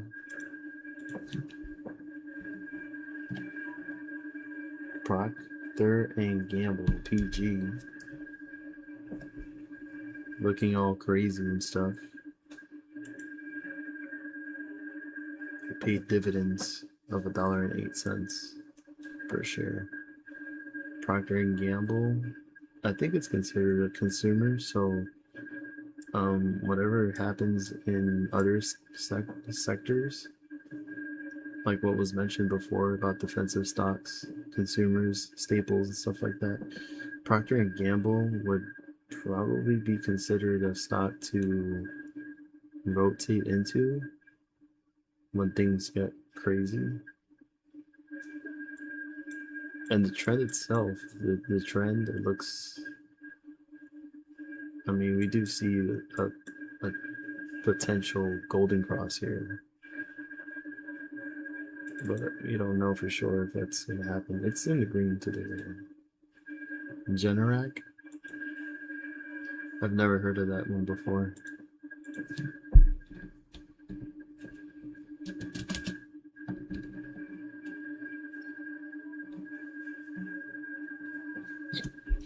Generac Holdings is looking disgusting. Like, this actually gap, they actually filled the gap down. There was a gap here at some point. Yeah, there was a gap here at some point, and it filled, and it broke below that.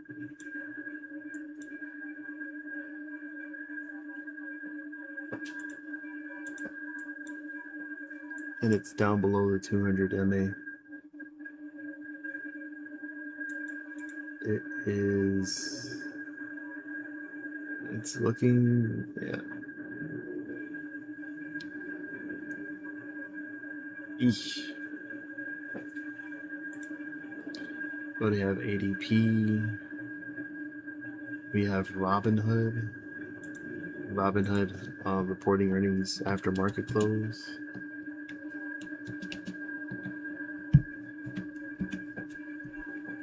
Even Robinhood looks like it's going through the same thing too and selling off. Once upon a time, Robinhood was a $120 stock on July 2nd. Their all-time high for Robinhood was at around 154. 154 a share. Now it's at 92. Generac is a big meme. They're a big supplier of generators for AI. Generac and Caterpillar are supplying the AI data centers with backup generators. Oh shoot. Damn. I didn't know that.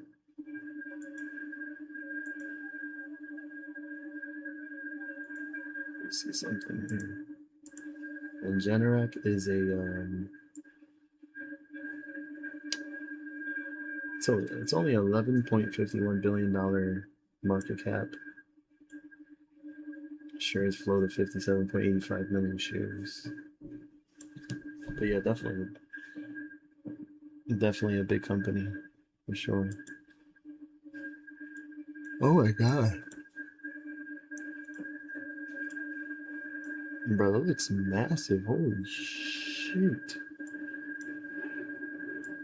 Generac was a $524.31 stock. And that was back in November of 2021. This thing was booming. This thing was booming.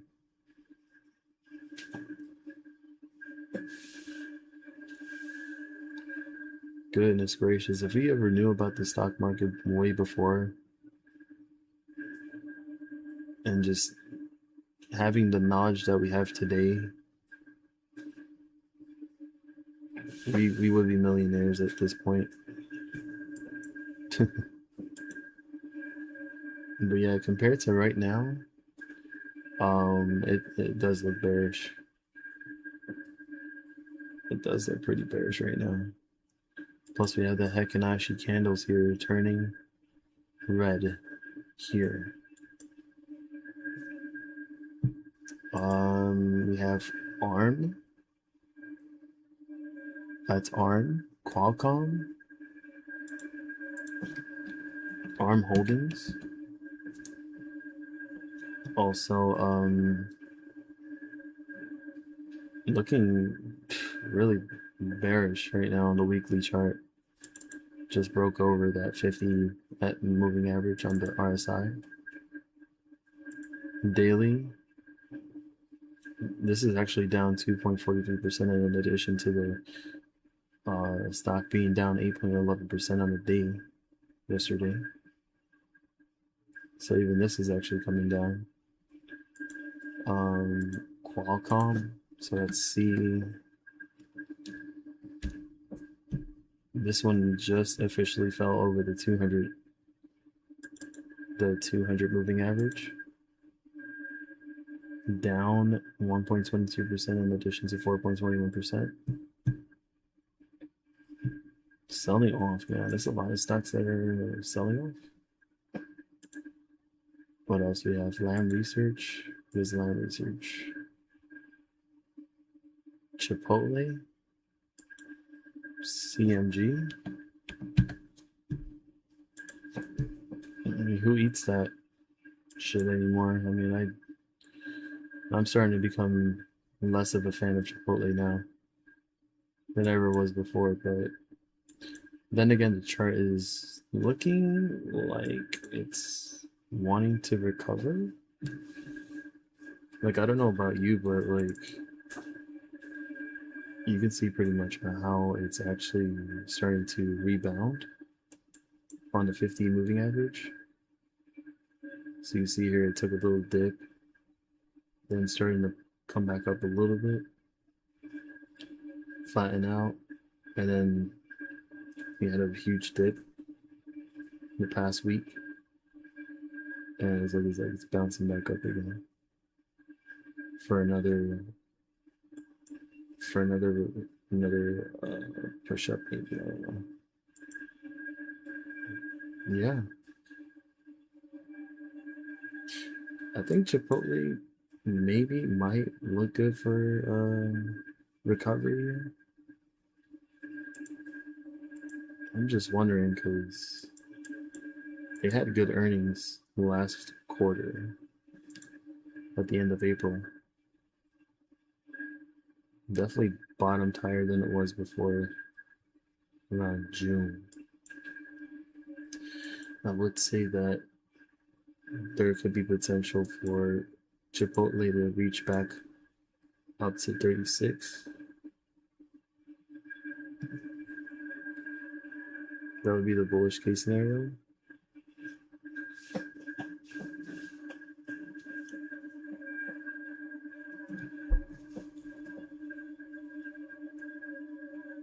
Yeah, I mean, it was good before, back then, but now it's like,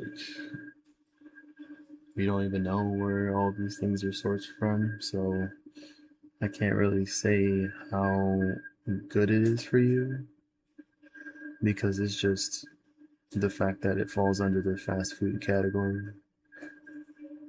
So if it's fast food, then I can't really,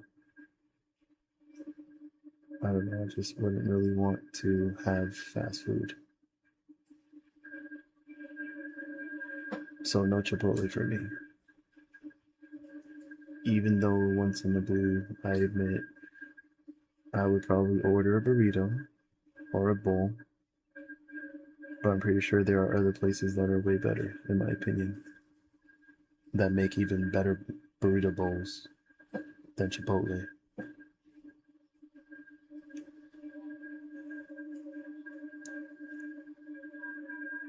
Do you have any places that you have tried before that's similar in Eastern Canada?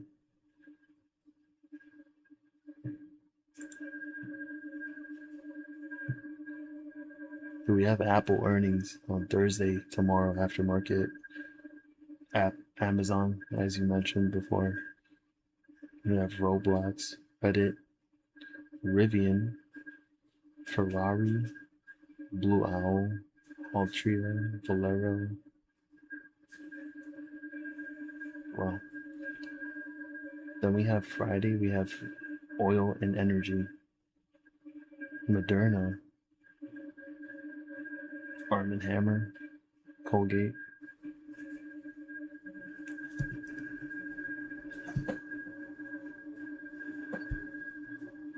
It's crazy.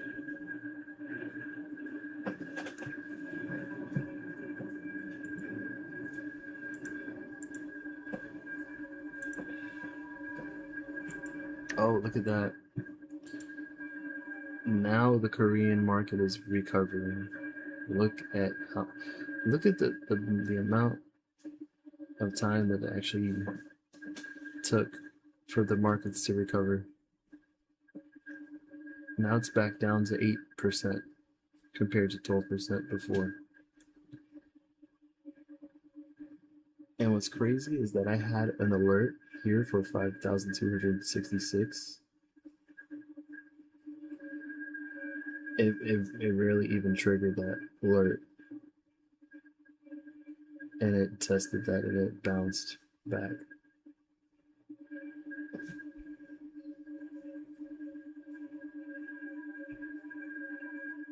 So let's see.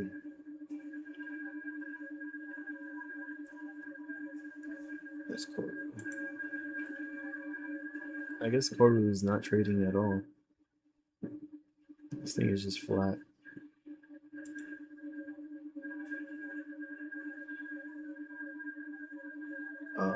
But yeah, dude, it's crazy. That is crazy.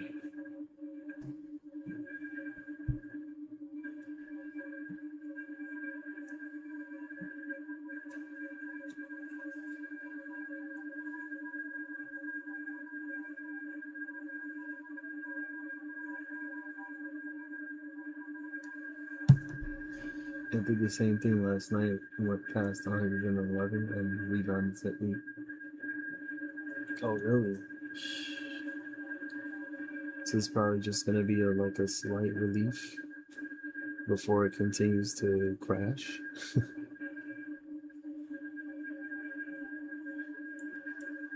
It's probably like another bull trap. You have a bull trap and then again, and then get trapped again.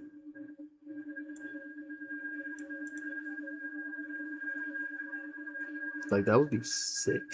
Sick.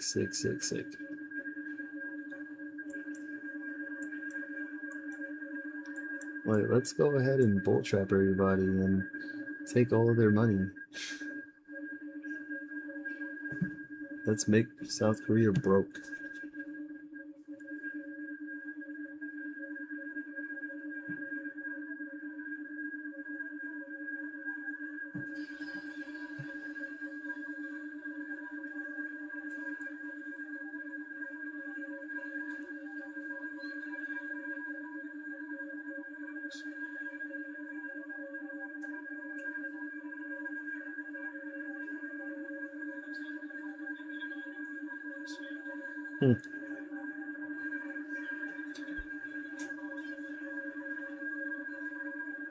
So yeah. Come on.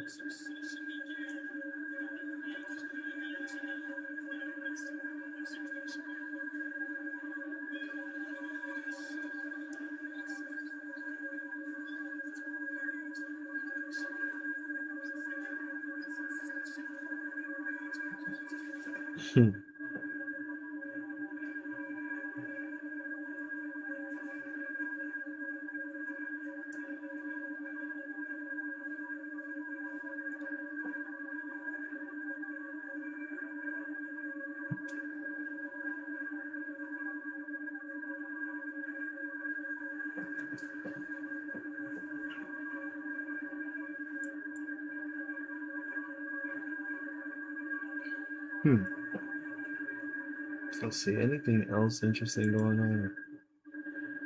I'm sure I just had myself to sleep.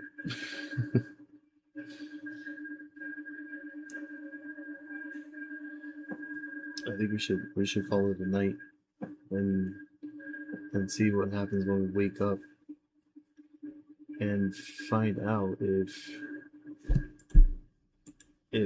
in fact Kevin Warsh decides to keep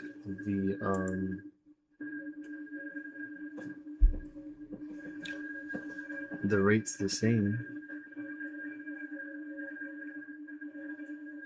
Wait, what?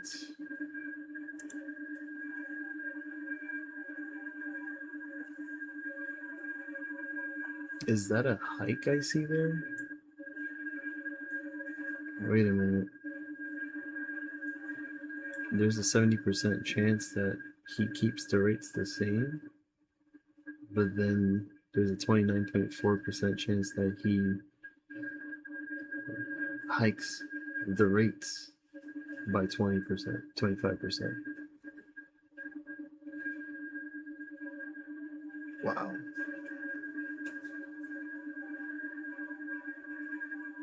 It's really interesting. Yeah, me too, man. I gotta get up in like 7.5 hours. But yeah, I'm actually just very, very curious about what will happen tomorrow. I mean, today. I keep saying tomorrow. Today. Today. Today is another day. Silver is picking back up again. Gold is picking up again. Alright. Let's go ahead and say goodnight to each other. Thanks to you. Thanks to Moisley. Thanks to Michael Anthony. And Mark R. for hanging out with me on stream in the Lion's Den with yours truly, LionOfAllTradez.